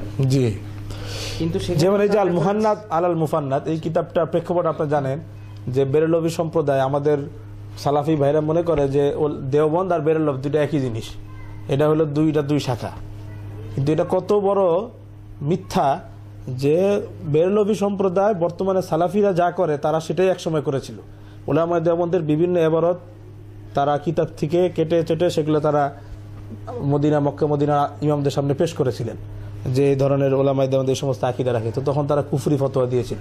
তো পরবর্তীতে এটা নিয়ে যখন হাঙ্গামা শুরু হলো, পরে আরবের আলেমরাও জানতে পারলেন যে আমাদের কিছু ভুল হয়ে গেছে, তখন ওনারাই চিঠি পাঠাইছেন যে আপনারা কি আকীদা লালন করেন। তখন উলামায়ে দেওবন্দের পক্ষ থেকে খলিল আহমদ সাহানপী রহমতুল্লাহ আলাইহি এই কিতাবটা লিখেছেন, আল মুহান্নাদ আর আল মুফান্নাদ। এখানে উলামায়ে দেওবন্দের আকীদা কি উনি স্পষ্টভাবে সব উল্লেখ করেছেন। তো সেটার এই কিতাবটার 55 নম্বর পৃষ্ঠায় খলিল আহমেদ সাহারানপুরি, খলিল আহমদ সাহানপী রহমতুল্লাহ আলাইহি, উনি দেওবন্দের হ্যাঁ দেওবন্দের ওলামাদের কাতারে উনি দেওবন্দ মাদ্রাসার ছাত্র না, উস্তাদও না, কিন্তু দেওবন্দ সাহারানপুর মাদ্রাসা উস্তাদ ছিলেন। এরা এক প্রকার তো পাশাপাশি বা একই চিন্তার অধিকারী তারা। তো এখানে ওনাকে একটা প্রশ্ন এটাও ছিল, মা কওলুকুম ফি আমসালি কওলি তাআলা আর রহমানু আলাল আরশি ইস্তাওয়া হাল তুজাউযুনা ইসবাত জিহাতিন ওয়া মাকানিল বারি তাআলা আম কাইফা রায়ুকুম ফিহি।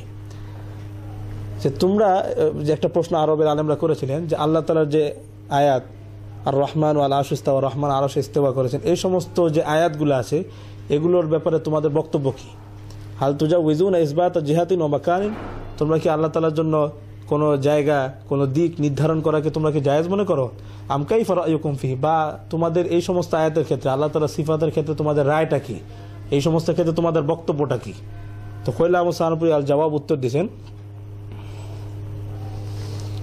কওলুনা ফি আমসালি তিলকাল আয়াত, এই ধরনের আয়াত যেগুলো যেটার মধ্যে আল্লাহ আরশে ইস্তেওয়া করেছেন বা আল্লাহ তাআলার হাত পা বা ইত্যাদি যে সমস্ত সাক পেন্ডলি ইত্যাদির কথা আছে, এই ধরনের আয়াতের ক্ষেত্রে কওলুনা আমাদের বক্তব্য হলো ইন্না নুমিনু বিহা, আমরা এই আয়াতের গুলোর ঈমান আনি। এই আয়াতের উপর আমরা ঈমান আনি যে আয়াত আল্লাহ তাআলার পক্ষ থেকে অবতীর্ণ হয়েছে, আমরা আয়াতগুলোর উপর ঈমান আনি যে আল্লাহ তাআলা যে অর্থে নাজিল করেছেন, যে অর্থে আল্লাহ তাআলা বোঝাতে চেয়েছেন, আমরা সেই অর্থেই ঈমান আনি। এটার অর্থ কি আল্লাহ তাআলাই জানেন, বাকি আয়াতের উপর আমাদের ঈমান আছে, যেটা আল্লাহ তাআলা কোরআনে স্পষ্ট বলে সালাফি সালিহিনও এইটাই করেছেন, এই কথাই বলেছেন। ওয়ালা নাকুলু কাইফা, আমরা কাইফা বলি না যে আল্লাহ তাআলা আরশে ইস্তেওয়া করেছেন, এখন কিভাবে ইস্তেওয়া করলেন, কিভাবে সেটা হলো, এই সমস্ত কাইফার মধ্যে আমরা ঢুকি না। অনুমিনু বিল্লাহি সুবহানাহু ওয়া তাআলা মুতাআল মুনাজ্জাহিন আন সিফাতিল মাখলুকিন। তো আমি দেখাইছিলাম যে উলামায়ে দেওবন্দের আকীদা এবং সালাফের আকীদা সাংঘর্ষিক না। কওলুনা ফি আমসালি তিলকাল আয়াত ইন্না নুমিনু বিহা ওয়া লা ইয়াকুলু কাইফা, খলিল আহমদ সাহানপী রাহমাতুল্লাহ বলেছেন এই সমস্ত আয়াত যেখানে আল্লাহ তাআলার বিভিন্ন সিফাতের কথা আসছে, আল্লাহ আরশে ইস্তেওয়া করেছেন, আল্লাহ তাআলার হাত বা ইত্যাদি ক্ষেত্রে আমাদের বক্তব্য হলো ইন্না নুমিনু বিহা, আমরা এই আয়াতের উপর ঈমান আনি। ওয়া লা ইয়াকুলু কাইফা, আমরা এটার কথা কাইফ বলি না, এটা কেমন, কিভাবে ইস্তেওয়া করলেন বা আল্লাহর হাতটা কেমন, এসবের মধ্যে আমরা পড়ি না। অনুমিনু বিল্লাহি সুবহানাহু ওয়া তাআলা মুতাআলিন ওয়া মুনাজ্জাহুন আন সিফাতিল মাখলুকিন, আমরা এটাও আল্লাহ তাআলার প্রতি বিশ্বাস রাখি যে আল্লাহ তাআলা মাখলুকের গুণাবলী থেকে আল্লাহ তাআলা পাক পবিত্র। ওয়ান সিমাতিন নাকসি ওয়াল হুদুস, এবং যত ধরনের ত্রুটি বিচ্যুতি বা দুর্বলতা বোঝায়, ত্রুটি বিচ্যুতি বোঝায়, এই ধরনের সমস্ত আলামত থেকেও আল্লাহ তাআলা পবিত্র। কামা হুয়া রায়ু কুদামাইনা, এটাই আমাদের সালাফদের মত ছিল। তারপর উনি যেটা বলছেন এখানে স্পষ্ট বোঝা গেল যে উলামায়ে দেওবন্দের মূল আকীদা এটাই, মূল বিশ্বাস এটাই যে তারা এই আয়াতের ক্ষেত্রে ইজমালান সংক্ষিপ্তভাবে আল্লাহ ঈমান রাখে যে আয়াত আল্লাহ তাআলার পক্ষ থেকে অবতীর্ণ হয়েছে, আমরা এই আয়াতের প্রতি ঈমান আনি ওই অর্থে যে অর্থে আল্লাহ তাআলা এই আয়াতগুলোকে নাজিল করেছেন, সেই অর্থে আমরা বিশ্বাস করি, নিজের থেকে আমরা কোনো অর্থ ব্যক্ত করি না, যেটাকে আকীদাতুত তাফউইদ বলা হয়, যে আল্লাহ তাআলার হাওলা করে দেওয়া, আল্লাহ তাআলার কাছে এটার অর্থ হাওলা করে দেওয়া, এটা আল্লাহ কাছে এই অর্থ আল্লাহ তাআলাই জানেন, আল্লাহ তাআলা যে অর্থে আয়াতগুলো নাজিল করেছেন আমরা সেই অর্থেই এই আয়াতের প্রতি ঈমান আনি, যেটা সালাফের মূল মানহাজ ছিল। তারা তেলাওয়াত করে যেতেন, পড়ে যেতেন, ঈমান আনতেন, নিজের পক্ষ থেকে কোনো তাফসীর করতেন না। উলামায়ে দেওবন্দ ঠিক একই বিশ্বাস লালন করে যে তারা এইসবের প্রতি ইজমালান ঈমান আনে, এটার কাইফ ধরন এগুলোর মধ্যে উলামায়ে দেওবন্দ পড়েন না। তারপর উনি যে কথাটা বলছেন এটাই আমাদের ওই ভাইদের প্রশ্ন সৃষ্টি করেছে। ওয়া আম্মা মা ক্বালাল মুতাআখিরুন মিন আইম্মাতিনা ফি তিলকাল আয়াত ইউআউইলুনাহা বিতাউইলাতিন সাহিহা সাইগাতিন ফিল লুগাতি ওয়াশ শারঈ, যে আর পরবর্তীতে আমাদের যে সমস্ত ইমামগণ এই সমস্ত আয়াতের ক্ষেত্রে যা বলেছেন, অর্থাৎ ইউআউইলুনাহা বিতাউইলাতিন সাহিহা, যে তারা এই আয়াতের মধ্যে একটা ব্যাখ্যা গ্রহণ করেছেন, একটা তাবিল করেছেন, হাত অর্থ কুদরত করেছেন, আল্লাহ হাত অর্থ নিয়ামত করেছেন, সাক প্যান্ডলি অর্থ করেছেন সংকট বিপদ ইত্যাদি করেছেন। তো তিনি বলতেছেন বিতাউইলাতিন সাহিহা, সেই তাবিলটা যদি সহি হয়ে থাকে, সাইগাতিন ফিল লুগাতি ওয়াশ শারঈ, আরবি ভাষায় এই ধরনের ব্যবহার থাকে, যে আরবি ভাষায় এই ধরনের শব্দের এই অর্থ ব্যবহার এটা আরবিতে প্রচলন আছে, ওয়াশ শারঈ, এবং শরীয়তের দৃষ্টিতেও এটা যদি জায়েজ হয়ে থাকে, মানে এমন একটা ব্যাখ্যা যেটা শরীয়তের মূল, যেমন খাতামুন নবিয়্যিন, আল্লাহর নবী শেষ নবী, তারপর আর কোনো নবী জন্মগ্রহণ করবে না, বাস কাঁধে নিয়ে এখানে এসে এমন একটা ব্যাখ্যা দিয়ে দিল যেটা শরীয়তের মূল আকীদার সাথে সাংঘর্ষিক ইত্যাদি, যেটা মূল শরীয়তের আকীদার সাথে সাংঘর্ষিক, এরকম যদি কোনো ব্যাখ্যা না হয়ে থাকে, শরীয়ত সমর্থিত এবং আরবি ভাষার যে বাকৃতি, আরবি ভাষার যে বাগধারা, এটাও সমর্থন করে, তাহলে যেমন উনি বলতেছেন বিআন্না ইউমকিনু আন ইয়াকুনাল মুরাদু মিনাল ইস্তিওয়া আল ইস্তিলা, যেমন ইস্তিওয়া আল আরশ দ্বারা অর্থ আল ইস্তিলা, আল্লাহ তাআলা কর্তৃত্ব প্রতিষ্ঠা করলেন। অমিনাল ইয়াদি আল কুদরা ইলা গায়রি যালিক, যেমন ইয়াদ হাত অর্থ করা হলো কুদরত, ইলা গায়রি যালিক বা ইত্যাদি ব্যাখ্যা তাকরিবান ইলা আফহামিল কাসিরিন, এটা মানুষকে বোঝানোর জন্য, বুঝ দেওয়ার জন্য। ফাহাক্কুন আইদান ইনদানা, তো এই ব্যাখ্যাটাও আমাদের কাছে হক। যদি এই ব্যাখ্যাটা তাবিল বা ব্যাখ্যাটা যদি আরবি ভাষার এটার ব্যবহার হয়ে থাকে, এই ধরনের ব্যাখ্যা হয়ে থাকে, যে হাতের অর্থ কুদরত বা অন্য যে প্যান্ডলি ওটার অর্থ সংকট, যদি আরবি ভাষার লোগাত বা আরবি যে ভাষার বাকৃতি এটাকে সমর্থন করে থাকে এবং শরীয়ত এটাকে সমর্থন করে থাকে, তো ফাহাক্কুন আইদান ইনদানা, তবে এই ব্যাখ্যাটা আমাদের কাছে ঠিক আছে, এই ব্যাখ্যাটাকে আমরা ভুল বলে দেই না, এটাকে আমরা সাপোর্ট করি। ও আম্মাল জিহাদ ওয়াল মাকান ফালা নাজুজ ইসবাত লাহু, কিন্তু আল্লাহ তাআলার জন্য কোনো মাকান, আল্লাহ তাআলার জন্য কোনো স্থান নির্ধারণ করলে আল্লাহ অমুক জায়গায় রয়েছেন, আল্লাহ তাআলা অমুক জায়গায় অবস্থান করতেছেন, এই ধরনের কথা আমরা বলা জায়েজ মনে করি না, যেহেতু এটা ভাষার হ্যাঁ ইমান ওই জি। ইয়ার মধ্যে তো এখানে যে জিনিসটা, করে না আর কি। যে ওলামায়ে মধ্যে যে জিনিসটা বোঝা গেল, তারা মূলত এই সমস্ত আয়াতের ক্ষেত্রে আল্লাহ তাআলা যে সিফাত, বিভিন্ন গুণাবলীর কথা আসছে, এই সমস্ত ক্ষেত্রে তারা মূল যে বিশ্বাস তাদের, যে এটা অর্থ আল্লাহ তাআলাই ভালো জানেন, আল্লাহ তাআলা যে অর্থে আয়াতগুলোকে নাজিল করেছেন, যে অর্থে বলছেন, আমরা সেই অর্থে ঈমান আনি, যেটা আশরাফ আলী থানভী রাহমাতুল্লাহ বলেন এবং খলিল আহমদ সাহানপুর রহমতুল্লাহ এই কথাই বললেন। তবে সাথে উনি আরেকটা কথা যোগ করেছেন, যদি ওই যেমন কোন ইমামকে দেখা যায়, সাধারণত এটা পরবর্তীরা বেশি করেছেন, যে তারা এই সমস্ত আয়াতের মধ্যে আল্লাহ তাআলা হাত অর্থ কুদরত বা সাক প্যান্ডলি অর্থ করেছেন সংকট, বিপদ আপদ ইত্যাদি, যে তারা ব্যাখ্যা করেছেন, সেটা যদি আরবি ভাষায় এই ধরনের ব্যাখ্যার অবকাশ থাকে, যে ভাষার মধ্যে এই ধরনের কথা আছে, যে হাত অর্থ কখনো কুদরত নেওয়া হয়েছে, নিয়ামত নেওয়া হয়েছে, এবং শরীয়তের কোনো উসুলের সাথে সাংঘর্ষিক না হয়, শরীয়ত সমর্থিত ব্যাখ্যা করছে, যে শরীয়ত আল্লাহ হাত অর্থ কুদরত, তো আল্লাহ তাআলা তো কদির, সবকিছু করতে সক্ষম, এটা তো আর কোনো শরীয়তের উসুলের সাথে সাংঘর্ষিক হলো না। এরকম যদি হয়, তাহলে সেই ব্যাখ্যাটাকে আমরা ফেলে দেই না, সেই ব্যাখ্যাটা তো আমাদের কাছে ঠিক আছে। কিন্তু আল্লাহ তাআলা তো কোরআনেই কিংবা সালাফ থেকে দেখা যাচ্ছে যে তারা এরকম মানে করা থেকে মানে একটু বিরত থাকতে বলছে। হ্যাঁ, তো এখন আল্লাহ তাআলা মূল যেটা চাওয়া, যে এটার প্রতি ঈমান আনা, এটার বিশ্লেষণে না ঢোকা, কিন্তু পরবর্তীতে ফিতনাবাজরা এবং বিভিন্ন বাতিল ফেরকার যখন আবির্ভাব হলো, যেটা থানভী রহমতুল্লাহ বললো, তখন তর্কশাস্ত্রের বিস্তার করলো, তখন ওই সাধারণ মানুষ তাদের কথা বিভ্রান্ত হচ্ছিল, তখন পরবর্তীতে ওলামায়ে কেরাম কেউ কেউ এর বিভিন্ন ব্যাখ্যা করেছেন, তাবিল করেছেন, মানুষকে বোঝানোর জন্য, যাতে তারা ভুল অর্থ না বুঝে, কোরআনের ভুল ব্যাখ্যা না বুঝে, এমন ব্যাখ্যা করেছেন যেটা আরবি ভাষা যেটাকে সমর্থন করে। তো উনি বলতেছেন এটাও আমাদের কাছে হক। সালাফে সালেহিন থেকে যদি কোনো ব্যাখ্যা না পাওয়া যায়, যদিও বা সেটা আরবি ভাষা সামঞ্জস্যপূর্ণ হয়, সেটাও কতটুকু যুক্তি। এখন আপনার কাছে সেটাই প্রশ্ন, যে আপনি সালাফে সালেহিনের কথা বললেন, যে মূল তারা পেশ করছেন, তাফওয়িদ করছেন, এগুলোকে আল্লাহর হাওলা করছেন, পড়ে যেতেন। তো যে সমস্ত সালাফের উদাহরণ আমি একটু আগে দিয়েছি, যেমন মালিক ইবনে আনাস, সুফিয়ান সাউরি, ইমাম আহমদ ইবনে হাম্বল, আরো যে ইমাম আউজাই রহমতুল্লাহ আলাইহি, এই যে ইমামদের কথা আমি বললাম, যারা এই সমস্ত আয়াতের ক্ষেত্রে তাফসীর করতে নিষেধ করেছেন, তো আমরা দেখেছি যে তারা ওই যে আরবি ভাষা সমর্থিত এবং শরীয়ত সমর্থিত ব্যাখ্যা তারাও কিছু কিছু জায়গায় করেছেন। তো এখান থেকে আমরা ধরে নিয়েছি যে ওনারা যে বলেছেন এটা তাফসীর করা যাবে না, এটাই মূল হওয়া উচিত কাজ। কিন্তু কোন জায়গায় যদি ব্যাখ্যাটা এরকম, যে এটা আরবি ভাষা এরকম ব্যাখ্যার অবকাশ আছে, এরকম ব্যাখ্যার অবকাশ রয়েছে, সেটাকে শরীয়তের কোনো উসুলের সাথে সাংঘর্ষিক না, তখন ওই ব্যাখ্যাটাও ঠিক আছে। কারণ সালাফ থেকে আমরা দেখতেছি এই সালাফরাই আবার অন্য জায়গায়, বিভিন্ন জায়গায়, আচ্ছা আপনি যেটা বলতে চাচ্ছেন, শুধু ভাষাগতভাবেই সাপোর্ট না, সালাফ থেকেও সাপোর্ট রয়েছে। হ্যাঁ, সালাফ থেকেও বিভিন্ন সাপোর্ট রয়েছে, যদি ভাষাগত না। এই জন্য আমরা দেখি যে সমস্ত সালাফ তাবিল করতে নিষেধ করেছেন, তফসির করতে নিষেধ করেছেন, আমরা আবার দেখি তারাই বিভিন্ন আয়াতের মধ্যে গিয়ে তফসির করেছেন, তাবিল করেছেন। তো এইখান থেকে সালাফ তাবিল করেছেন। তো এটা মূলত এটা একটু নতুন কথা, এটাই আপনাকে বুঝতে হবে, তাহলেই মোটামুটি।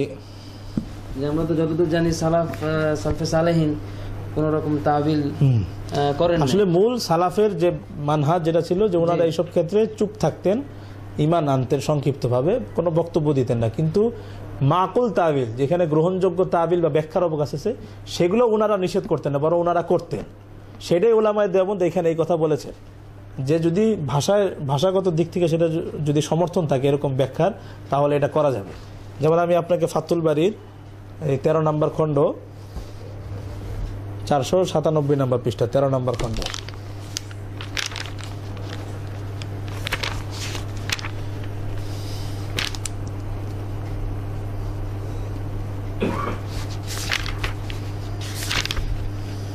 তাবিল করলে বুখারী শরীফে, হ্যাঁ, তাবিল করলেই যে সেটা একদম নাজায়েজ হয়ে গেল, সেটা তাহলে নাজায়েজ হয়ে গেল, বিষয়টা আসলে তা না। আচ্ছা, একটু তাবিলটা তখনই নাজায়েজ হবে যদি তাবিলটা এমন হয় যে এটা শরীয়তের উসুলের সাথে সাংঘর্ষিক, শরীয়তের কোনো মূল আকীদার সাথে সাংঘর্ষিক, বা আরবি ভাষায় এই ধরনের কোনো ব্যবহারই নেই, আরবি ভাষায় এই ধরনের কোনো ব্যবহারই নেই, এরকম তাবিল করলে সেটা গ্রহণযোগ্য না। কিন্তু যদি এরকম হয় যে আরবি ভাষাতে এই ধরনের ব্যবহার রয়েছে, তাহলে সেটা করা যেতে পারে। যদি রয়েছে মনে করেন, কিন্তু সালাফ থেকে কোনো রেফারেন্স না, নাই। সালাফ থেকেও অনেক প্রমাণ পাওয়া যায়।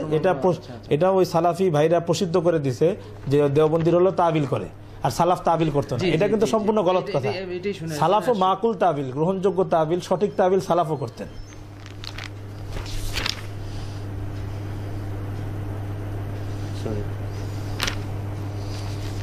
যেমন এখানে ফাথুল বাড়ির 13 নম্বর খণ্ডে 7402 নম্বর হাদিসের অধীনে হাফিজ ইবনে হাজার আসকালানি এই মূলনীতিটা উল্লেখ করেছেন যে তাবিল মূলত আল্লাহ তাআলার সিফাতের ক্ষেত্রে ওই অর্থেই আমরা ঈমান আনবো যে অর্থে আল্লাহ নাজিল করেছেন, নিজের থেকে কোনো ব্যাখ্যা করব না। কিন্তু যদি কখনো ব্যাখ্যা করা হয় এবং সেই ব্যাখ্যাটা যদি আরবি মহাওয়ারায় বাগধারার নীতি অনুযায়ী যদি সেই ব্যাখ্যার সমর্থন পাওয়া যায়, তাহলে সেই ব্যাখ্যাটাকেও ভুল বলা যাবে না। এই মূলনীতিটা হাফিজ ইবনে হাজার আসকালানি ইবনুদ দাকিক ঈদের সূত্রে নকল করেছেন। তো এখান থেকে বোঝা গেল, এবং এটা শুধু ইবনুদ দাকিক ঈদের কথা না, এটা আরবের সালাফি আলেম যারা আমাদের যারা শেখ মোহাম্মদ বিন সালেহ ওসাইমিন, ওনার কিতাবে আমরা পেয়েছি, উনি এই কথা বলেছেন যে আরবি ভাষার বাকৃতি অনুযায়ী যদি তাবিল করা হয়, যেটা আরবি ভাষায় এই ধরনের ব্যবহার আছে, তাহলে ওইটাও কেউ কুফরি বা বিভ্রান্ত ব্যাখ্যা বলা যাবে না, ওইটাও ঠিক আছে। এটা শেখ মোহাম্মদ বিন সালেহ ওসাইমিনও বলেছে। তো এখান থেকে একটা জিনিস আপনাকে বুঝতে হবে যে উলামায়ে দেওবন্দের মাওকিফ সালাফের মাওকিফের সাথে এবং বর্তমানে সালাফি যারা আলেম আছেন, মূল যারা শেখ ইবনে বাজ, শেখ ওসাইমিন, তাদের আকীদার সাথে কতটুকু তাদের সামঞ্জস্যতা, এটা আপনি একটু পরে বুঝতে পারবেন। আর বর্তমানে যারা সালাফি বন্ধুরা আছে তাদের সাথে সৌদি আরব ওই জামানার সালাফের কতটুকু দূরত্ব, এবং বর্তমানে যারা মূল সৌদি আরবের সালাফি আলেম তাদের সাথে অনেক দূরত্ব রয়েছে। তাদের ওনারা কার রেফারেন্স ইউজ করছেন সেটা ওনাদেরকে জিজ্ঞাসা করতে হবে।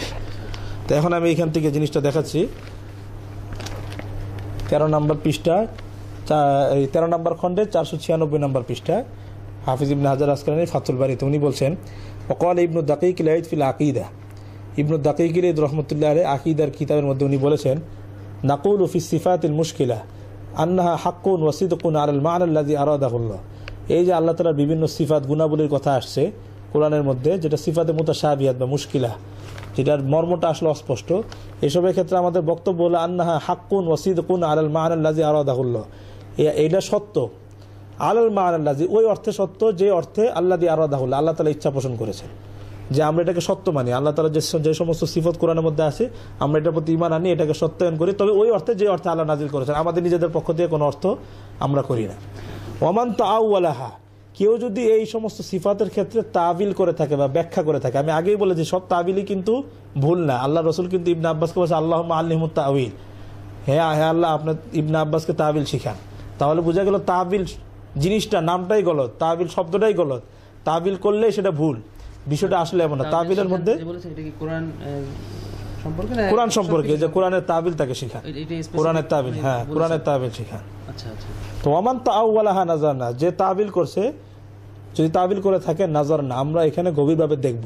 ফাইন কানা তাউইলু করিবান আলা মুকতাদা লিসানিল আরব, যদি তার তাবিল বা ব্যাখ্যাটা যদি লিসানুল আরব আরবি ভাষায় করিবান আরবি ভাষার বাকৃতি অনুযায়ী সেটা ঠিক হয়ে থাকে, সেটা নিকটবর্তী হয়ে থাকে, লাম নুনকির আলাইহি, তবে আমরাও সে তাবিলকে ভুল বলবো না, সেটাকে আমরা একেবারে সরাসরি না এই তাবিল গলত এই কথা আমরা বলবো না।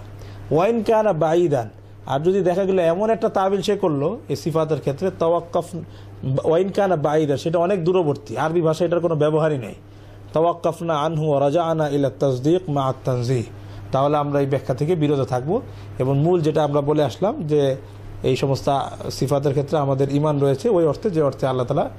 তো এইখানে এই মূলনীতিটা বোঝা গেল যে তাবিল দুই ধরনের।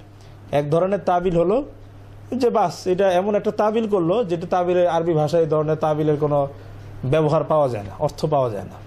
কিন্তু যদি আবার এমন তাবিল হলো যে তাবিলটা আরবি ভাষার সমর্থন করে, আরবি ভাষায় এই ধরনের ব্যবহার আছে, এই ধরনের ব্যাখ্যার সম্ভাবনা রয়েছে, তো উলামায়ে দেওবন্দ বলতেছেন কইলা আহমদ সাহানপুরী, তাহলে সেটাও আমাদের কাছে ঠিক আছে, সেই তাবিলটাকে আমরা ভুল বলি না, সেটাও আমাদের কাছে ঠিক আছে। এবং এই ধরনের তাবিল, যে গ্রহণযোগ্য তাবিল যেটা, যে হাত অর্থ কুদরত করা, হাত অর্থ নিয়ামত করা, যেগুলোর স্বাভাবিক ব্যাখ্যা পাওয়া যায়, আরবি ভাষায় এই ধরনের ব্যবহার রীতি আছে, তো এই ধরনের তাবিল আমরা দেখি যে এটা আমাদের ওই ভাইরা তো প্রসিদ্ধ করে দিছে যে তাবিল এটা আশারি মাতুরিদিরা করে, এবং ওলামায়ে দেওবন্দ আশারি মাতুরিদির থেকে তাদের অনুসারী, তারা ওই সমস্ত আয়াতের মধ্যে তাবিল করতে থাকে, কিন্তু তাদের এই কথাটা সম্পূর্ণ গলত। তারা এক তো তাফউইজের ক্ষেত্রেও অতিরিক্ত করেছে, যে তারা নিজের থেকে আকার আকৃতি সাব্যস্ত করছে, এখান থেকেও তারা সালাফ থেকে বিচ্যুত হয়েছে, এবং তারা গ্রহণযোগ্য তাবিল, আরবি ভাষার যেই তাবিলকে সমর্থন করে সেই তাবিলকে অস্বীকার করে দিয়েও তারা সালাফের আদর্শ থেকে এখানেও তারা বিচ্যুত হয়েছে বর্তমানে সালাফিরা। সেটা আপনি এখন বাস্তব, আপনাকে এখন আমি একটা উদাহরণ দেখাবো যে সালাফ কি প্রচুর পরিমাণে তাবিল করতেন, কি প্রচুর পরিমাণে তাবিল করতেন, আমি আপনাকে এটা তাবিল করেছেন। কিন্তু সালাফের মধ্যে তাফউইজটা গালে, তারা এটাকে আল্লাহর হাওলা করতেন, আল্লাহ তাআলা যে অর্থে নাজিল করেছেন সেটার উপরে আমরা ঈমান আনি, এটাই সালাফের মূল কাজ, এটাই ছিল অধিকাংশ, মানে এটা সালাফের মূল এটাই ছিল। কিন্তু যে সমস্ত সালাফ এইসবের ক্ষেত্রে ব্যাখ্যা অর্থ করতে নিষেধ করছেন, তারাও আবার যেখানে যৌক্তিক ব্যাখ্যার অবকাশ আছে সেখানে তারা যৌক্তিক ব্যাখ্যা করেছেন। এজন্য বোঝা গেল যে সালাফ তাফউইদকেই প্রাধান্য দিয়েছেন, কিন্তু গ্রহণযোগ্য তাবিলকেও একেবারে এনকার করে দেন নাই, কারণ অস্বীকার করে দেন নাই, কারণ এটাও তাদের কাছে জায়েজ ছিল। সেটা আমি আপনাকে এখন কতগুলা উদাহরণ দিলে আপনি বুঝবেন যে সালাফ তাবিল করতেন না, এই কথা ভুল। যেমন প্রথমে তারা আপত্তি করে যে আল্লাহর হাত অর্থ করে কুওয়াত, কুদরত, শক্তি, এটা ভুল, কিন্তু আরবি ভাষায় এটার ব্যবহার রয়েছে, শুধু ব্যবহারই না, এটা সাহাবা তাবিঈন থেকে এটা প্রমাণিত রয়েছে সহিহ সনদে। নতুন আমরা তো শুনেছি যে তাবিল করা যাবে না। আমি প্রথমে আব্দুল্লাহ ইবনে আব্বাস থেকে শুরু করব। আব্দুল্লাহ ইবনে আব্বাস রাদিয়াল্লাহু তাআলা আনহু একজন সাহাবী, উনি কোনো আশারি মাতুরিদি না, নাকি উনি আশারি মাতুরিদি অনুসারী আপনি মনে করেন? তখন তো ওনারা ছিলেন না। হ্যাঁ, জি জি। তো তাহলে তো তাবিলকে খালি আশারি মাতুরিদি করে? বলেন যে ওনার জন্য আবার স্পেশাল আল্লাহ নবী দোয়াও করেছেন, সহিহ বুখারীতে সেটা riwayat আছে, এবং উনি তাবিল করেছেন। জি, আচ্ছা।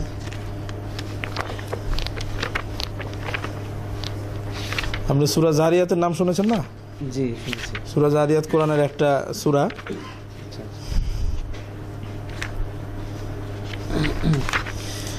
সূরা জারিয়াতের 47 নম্বর আয়াত। আচ্ছা।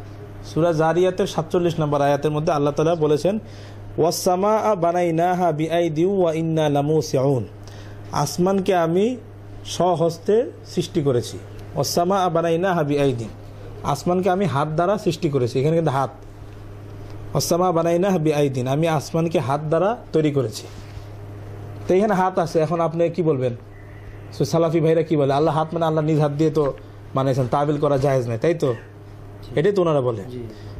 আবার আপনি আরেকটা শুনেছি যে আল্লাহ তাআলা কিয়ামতের সময়, ওই সময় যে আল্লাহ তাআলা সাত আসমান জমিনকে নিজের মানে মুঠির ভিতরে নেবেন, এটা ওরা মানে তারা হাত অর্থ কুদরত করলে এটাকে তারা নাজায়েজ মনে করে, এটাকে কুফরিও বলছে কেউ কেউ, কুফরি আকীদাও কেউ কেউ বলছে। তো দেখেন এখানে তাফসীর ইবনে কাসিরের থেকে আপনি যদি খুলেন সূরা জারিয়াতের 47 নম্বর আয়াত, ওয়াস-সামা বানাইনা বিআইদিন, আসমান আমি সৃষ্টি করছি হাত দ্বারা। তো দেখেন এখানে তাফসীরের মধ্যে কি আছে, ওয়াস-সামা বানাইনাহা বিআইদিন, আসমানকে আমি সৃষ্টি করছি বিআইদিন, হাত দ্বারা সৃষ্টি করছি। তো ইবনে কাসির রহমতুল্লাহ আলাই উনি উল্লেখ করতেছেন, ইবনে কাসির রহমতুল্লাহ কিন্তু ইবনে তাইমিয়ার শাগরিদ, এটা আপনাকে জানা থাকতে হবে। উনি কিন্তু ইবনে তাইমিয়ার কাছেই আকীদার সবক নিয়েছেন, এমন একটা ইবনে তাইমিয়া রহমতুল্লাহ আলাই অনেক কাছাকাছি ছাত্র ছিলেন বলা যায় ওনাকে। উনি উল্লেখ করতেছেন বিআইদিন আই বিকুওয়াতিন, যে আমি আসমানকে নিজ শক্তি দ্বারা সৃষ্টি করেছি। কুওয়াত কি মানে করছেন এটা বলতেছি, বিকুওয়াতিন। তারপর উনি বলতেছেন ক্বালাহু ইবনে আব্বাস, আব্দুল্লাহ ইবনে আব্বাস রাদিয়াল্লাহু তাআলা আনহু এখানে হাত অর্থ কি করলেন? কুওয়াত করলেন। কুওয়াত আর কুদরত একই শব্দ, মানে শক্তি, মানে আমি আসমানকে নিজ শক্তি দ্বারা সৃষ্টি করেছি। তো এখানে স্পষ্ট আব্দুল্লাহ ইবনে আব্বাস, উনি কিন্তু আশারি মাতুরিদি অনুসারী ছিলেন না, কোনো দেওবন্দিও না। আব্দুল্লাহ ইবনে আব্বাস রাদিয়াল্লাহু আনহু হলেন রাসূল সাল্লাল্লাহু আলাইহি ওয়াসাল্লামের অনেক ভাতি কি চাচাতো ভাই ছিলেন, এবং রাসূল সাল্লাল্লাহু আলাইহি নিকটবর্তী সাহাবী ছিলেন। আর এটা যে উনি আব্বাস রাদিয়াল্লাহু আনহু যে এই কথাটা বলছেন, এটা কে বলছেন? এটা ইবনে কাসির রহমতুল্লাহ উল্লেখ করতেছেন। এবং এটা কলাহু ইবনে আব্বাস, সনদ আমি আপনাকে একটু পরে দেখাচ্ছি, আমি বুঝতে পারছি আপনার সনদে আপত্তি করবেন। সাধারণত ইবনে কাসির রহমতুল্লাহ তফসিরের ক্ষেত্রে খুব সতর্কতা পরিচয় দেন, উল্টাপাল্টা ব্লকের বা ওরকম সনদবিহীন তফসির উনি সাধারণত নিয়ে আসে না। তো এখানে স্পষ্ট উনি হাত অর্থ কি করলেন, বেকুয়াতিন, আমি আসমানকে হাত দ্বারা, হাত অর্থ মানে হলো কুওয়াত, নিজ শক্তি দ্বারা সৃষ্টি করেছে। কলা ইবনে আব্বাস, আব্দুল্লাহ ইবনে আব্বাস এই কথা বলেছেন। শুধু আব্দুল্লাহ ইবনে আব্বাস না, ও মুজাহিদ, এবং মুজাহিদ রহমতুল্লাহ আব্দুল্লাহ ইবনে আব্বাসের শাগরিদ ছিলেন, আব্দুল্লাহ ইবনে ওমরের শাগরিদ ছিলেন, বিখ্যাত তাবিঈ ছিলেন। ও কতাদা, উনিও তাবিঈ ছিলেন, উনিও এখানে হাত অর্থ করেছেন কুওয়াত, শক্তি। ও সাউরি এবং সুফিয়ান সাউরি, ওই যে একটু আগে সুফিয়ান সাউরির কথা নিয়ে আসলাম, উনিও বলছেন এই আয়াতগুলোকে চালিয়ে দাও, যেভাবে আসতে পড়ে যাও, তফসির করো না। কিন্তু এখানে উনিও দেখা যাচ্ছে হাত অর্থ কুওয়াত করতেছেন। তো আমরা আগেই বলছি যে সব তাবিলই আবার ফেলে দেওয়া যাবে না, সব তাবিলই ফেলে দেওয়া যাবে না। বেকুয়াতিন কালা ইবনে আব্বাস ও মুজাহিদ ও কতাদা ও সাউরি ও গায়রু ওয়াহিদ, এবং শুধু সুফিয়ান সাউরি না, আরও অনেক ইমামগণ এখানে হাত অর্থ করছেন কুওয়াত, মানে আসমানকে আমি নিজ শক্তি দ্বারা সৃষ্টি করেছি। আচ্ছা, স্পষ্ট এখানে সাহাবীদেরও তফসির আছে, তাবিদেরও তফসির আছে। এবং আরবি ভাষার সাথে সাংঘর্ষিক না, আরবি ভাষার সাথে সাংঘর্ষিক না। সাধারণত ওনারা যেহেতু আরব ছিলেন, তো ওনারা স্বাভাবিকভাবে এই ব্যবহার করছেন, মানে বোঝা যাচ্ছে যে আরবি ভাষাতে এই ধরনের ব্যবহারের অবকাশ রয়েছে। আব্দুল ইবনে আব্বাস কি বাংলাদেশি ছিলেন নাকি? মুজাহিদ রহমত কি বাংলাদেশি ছিলেন নাকি? আরবি ভাষা ছিলেন, ওনারা আরবি ভাষা সম্পর্কে অবগত ছিলেন, এই জন্য ওনারা এখানে হাত অর্থ কুওয়াত করেছেন। তো তাবিলের উদ্ভাবক, তাবিল বা ব্যাখ্যার উদ্ভাবক আশারি মাতুরিদি, এটা সালাফ থেকে চলে আসতেছে, সাহাবা থেকে চলে আসতেছে, তাবি থেকে চলে আসতেছে, পরবর্তী সালাফ থেকেও চলে আসতেছে। যেমন এখানে আব্দুল্লাহ ইবনে আব্বাস এটার ব্যাখ্যা করলেন, মুজাহিদ উনি একজন তাবি, কতাদা উনি একজন তাবি, উনি এই ব্যাখ্যা করেছেন আশারি মাতুরিদির জন্মের বহুত আগে। তে একটা জিনিস, এখন আপনি বলবেন যে এখানে তো সনদ নেই, তফসির ইবনে কাসির তো আপনারা খুব নির্ভরযোগ্য মনে করেন, তাও যেহেতু আপনি সনদ চাইছেন, তাও আপনাকে সনদ 2-3টা দেখাই। সহি না হলে আসলে ই করে না, গ্রহণযোগ্য হয় না, মানে বিশেষ করে আকীদা বিষয়ক ব্যাপারে তো সনদ আরো বেশি ইম্পর্টেন্ট।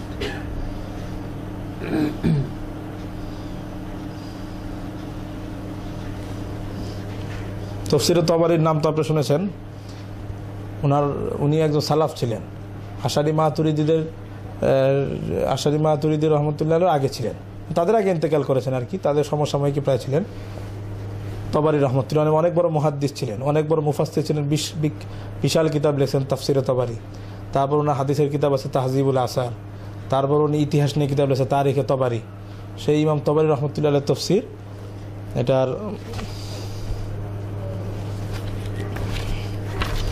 ওই যে সূরা জারিয়াতের কথা বলছি, এই তাফসীর তাবারীর 27 নম্বর খণ্ডর মাকতাবাতুত তাওফীকিয়ার, এই যে ওয়াসসামা বানাইনাহা বিআইদিন, তিনি বলতেছেন হাদদাসানি আলী ক্বালা হাদদাসানা আবু সালেহ ক্বালা হাদদাসানি মুয়াবিয়া আন আলী আন ইবনে আব্বাস কওলাহু ওয়াসসামা বানাইনাহা বিআইদিন ইয়াকুলু বিকুওয়াতিন। একদম সনদ সহকারে যে আব্দুল্লাহ ইবনে আব্বাস, আসমানকে আমি স্বহস্তে সৃষ্টি করেছি, তিনি বলেছেন হাতের ব্যাখ্যা উনি করেছেন বেকুয়াতিন, হাত অর্থ হলো কুওয়াত, এখানে হাত অর্থ হলো শক্তি, আসমানকে আমি নিজ শক্তি দ্বারা সৃষ্টি করেছি। সূরা জারিয়াতের 47 নম্বর আয়াতের ব্যাখ্যায় আব্দুল্লাহ ইবনে আব্বাস হাত অর্থ কুওয়াত করেছেন, শক্তি, স্পষ্ট তাবিল করছেন, উনি এখানে হাত করেন নাই। হ্যাঁ হ্যাঁ একই আয়াত। তারপরে সনদ দেখতে চাইছেন, এজন্য সনদ দেখাই দিলাম, আরও সনদ আছে। আল আসমা ও সিফাত বাইহাকি, ইমাম বাইহাকি রহমতুল্লাহর কিতাব, এখানে উনি আল আসমা ও সিফাতের মধ্যে 129 নম্বর পৃষ্ঠায়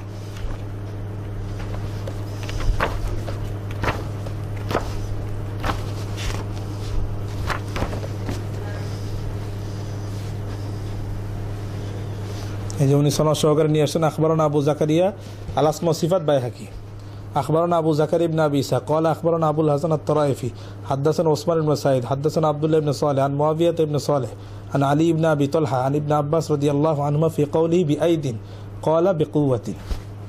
হযরত আব্দুল্লাহ ইবনে আব্বাস রাদিয়াল্লাহু আনহু এখানে হাত অর্থ করেছেন কুওয়াত, যে আমি আসমানকে নিজ শক্তি দ্বারা সৃষ্টি করেছি, তৈরি করেছি। তাফসীরে দেখা যাচ্ছে, মানে প্রসিদ্ধ আর হ্যাঁ বিশেষ। তো ওনারা এটা কোত্থেকে পাইলেন যে হাত অর্থ কুওয়াত করলে নাজায়েজ হবে? তাহলে কি আব্দুল্লাহ ইবনে আব্বাস নাজায়েজ কাজ করেছেন নাকি? না বলবেন দেওবন্দিরা গোমরা, তাহলে আব্দুল্লাহ ইবনে আব্বাসকেও গোমরা বলেন, উনিও গোমরা ছিলেন, উনি আশারি মাতুরিদি ছিলেন, তো উনিও গোমরা, কথাটা বুঝেন নাই? যদি তাবিল করার কারণে দেওবন্দিরা যদি তাদের আকীদা খারাপ হয়ে যায়, গোমরা হয়ে থাকে, তাহলে আব্দুল্লাহ ইবনে আব্বাসও গোমরা। এটাই তো ফলাফল, এটাই দাঁড়ায় নাকি? এটা তো মনে হচ্ছে খুব মশহুর একটা ইনফরমেশন, এটা হয়তো কোনোভাবে মিসিং হয়েছে ওনাদের কাছে। কিন্তু এটা আসলে মিছিল হয়েছে না, তারা করতে হবে। তারা আমার একজন, আপনি দাম্মামে থাকেন, সেখানে একজনকে চিনবেন, শেখ মতিউর রহমান মাদানী তার নাম, জি জি, অনেক বড় একজন শেখ, দাম্মামে সেন্টার অনেক বড় শেখ। কিন্তু ওনার একটা কথা শুনে আমি খুব দুঃখ পেয়েছি। উনি বলছেন যে দেওবন্দি আলেমরা তো মারিফুল কোরআন ছাড়া আর কোনো কিতাব ধরতেই পারে না। এরকম কি আপনি কোনো কথা শুনছেন নাকি? যে ওইখানে যে এরা মারিফুল কোরআন এক তফসির ছাড়া আর কোনো তফসির পড়েও না। তো এখন তো আমি ওনার ব্যাপারে প্রশ্ন তুলি যে আপনি তফসির ইবনে কাসিরটা পড়লেও তো হাত অর্থ কুদরত পেয়ে যেতেন, তা আপনি তো তফসির ইবনে কাসির পড়েন না, এটা তো বোঝা গেল। পড়লে তো আপনি তো এই কথা বলতেন না যে তাবিল মানে হলো এটা দেওবন্দীদের কাজ, আশারীদের কাজ। তো তা আপনি বলতেন এটা সাহাবীদের কাজ, এটা সাহাবীদের থেকেও পাওয়া যায়। আমি আশা করবো এরপরে উনি ওনার এই বক্তব্য যারা প্রত্যাহার করে নেন।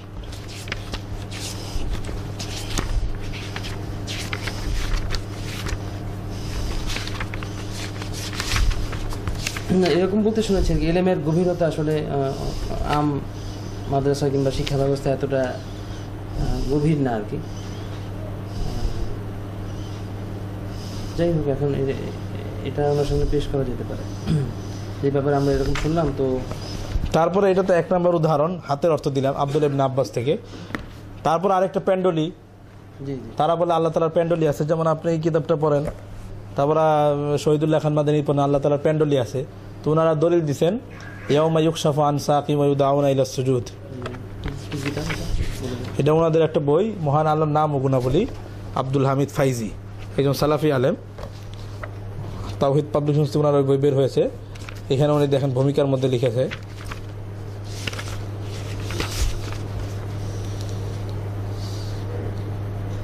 দেখেন উনি এইখানে একজন মাওলানা আকরাম খাঁ সাহেব, উনি এইখানে ওই আয়াতের ব্যাখ্যায় আল্লাহ তাআলা পেন্ডলি, ওই যেদিন পেন্ডলি উন্মুক্ত করা হবে, তো এখানে উনি পেন্ডলি অর্থ করেছেন যে মানে যে কিয়ামতের যে এখানে উনি লিখেছেন বুখারী শরীফের হাদিসকে অগ্রাহ্য করে মহান আল্লাহর পদনালী সম্পর্কে, পদনালী মানে পেন্ডলি, মাওলানা আকরাম খান সাহেব লিখেছেন এই পদের ব্যবহারিক তাৎপর্যের প্রতি লক্ষ্য না করে আরবি সাহিত্যে সর্ববাদী সম্মত বাগধারাকে অগ্রাহ্য করিয়া একদল লেখক উহার অর্থ করিয়াছেন যেদিন আল্লাহর পায়ের পেন্ডলিকে উন্মুক্ত করা হইবে। কিন্তু ইহা আরবি ভাষার একটা ইডিয়ম, কোনো গুরুতর পরিস্থিতি উপস্থিত হইলে আরবরা ওই ইডিয়মটা ব্যবহার করে থাকে। এটা আকরাম খান সাহেবের কথা। তারপরে আব্দুল হামিদ ফাইজি সাহেব লিখতেছেন বলা বাহুল্য সহিহ হাদিস অগ্রাহ্য করে আক্কেল ছুটানো বহু তাফসির তার গ্রন্থে স্থান পেয়েছে। অবশ্য তিনি তো আকলানি, মাযহাবদারি, মুতাজিলি, আশারি ও জাহামি বিভিন্ন তাফসিরের থেকে নকল করেছেন।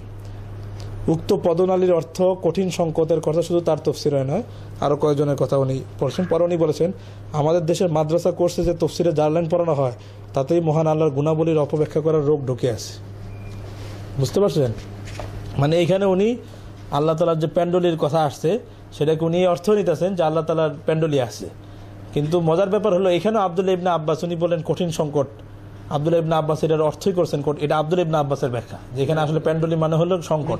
এটা আশারি মাতুরিদি এবং হ্যাঁ মুতাজিলাদের, জি মাত্র উনি বলেন মুতাজিলিদের থেকে উনি নিয়েছেন। কিন্তু তাফসীরের কিতাব যদি ভালো করে পড়তেন তাহলে পেয়ে যেতেন যে এখানে পেন্ডলি অর্থ যে কঠিন সংকট, এটা আব্দুল্লাহ ইবনে আব্বাস থেকে সহিহ সনদে আছে।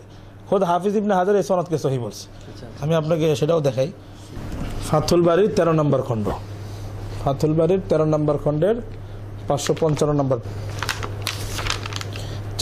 7447 নম্বর বুখারী শরীফের এই হাদিসের অধীনে হাফিজ ইবনে হাজার আসকালানী ফাথুল বারীর 13 নম্বর খণ্ডের 555 নম্বর পৃষ্ঠায় উনি ইয়াউমা ইউকশাফু আন সাকিন, এই যে এখানে উনি উল্লেখ করতেছেন ওয়া আম্মা সাক, আর পেন্ডলি ফাজা আন ইবনে আব্বাস ফি কওলিহি ইয়াউমা ইউকশাফু আন সাক, যে আব্দুল্লাহ ইবনে আব্বাস রাদিয়াল্লাহু তাআলা আল্লাহ তাআলার এই বক্তব্য যেদিন পেন্ডলি উন্মুক্ত করা হবে, এই আয়াতের ব্যাখ্যায় আব্দুল্লাহ ইবনে আব্বাস বলেছেন ক্বালা আন শিদ্দাতিন মিনাল আমর, কঠিন যখন ভয়াবহ পরিস্থিতি হবে, মানে এখানে পেন্ডলি উন্মুক্ত করার অর্থ উনি বলেছেন আন শিদ্দাতিন মিনাল আমর, মানে পেন্ডলি আল্লাহ তাআলার পেন্ডলি উন্মুক্ত করা হবে না, মানে এখানে উদ্দেশ্য হলো একটা কঠিন পরিস্থিতি তৈরি হবে। তা আব্দুল্লাহ ইবনে আব্বাস এখানে পেন্ডলি অর্থ করতেছেন কঠিন সংকট, যেটা আমাদের কিছু কিছু আলেম করেছেন, তিনি ওটাকে খণ্ডন করতেছেন যে এটা ইয়েরা করেছে, জাহামিরা করছে, আশারিরা করছে, কিন্তু এই ব্যাখ্যাটা আব্দুল্লাহ ইবনে আব্বাস করেছেন।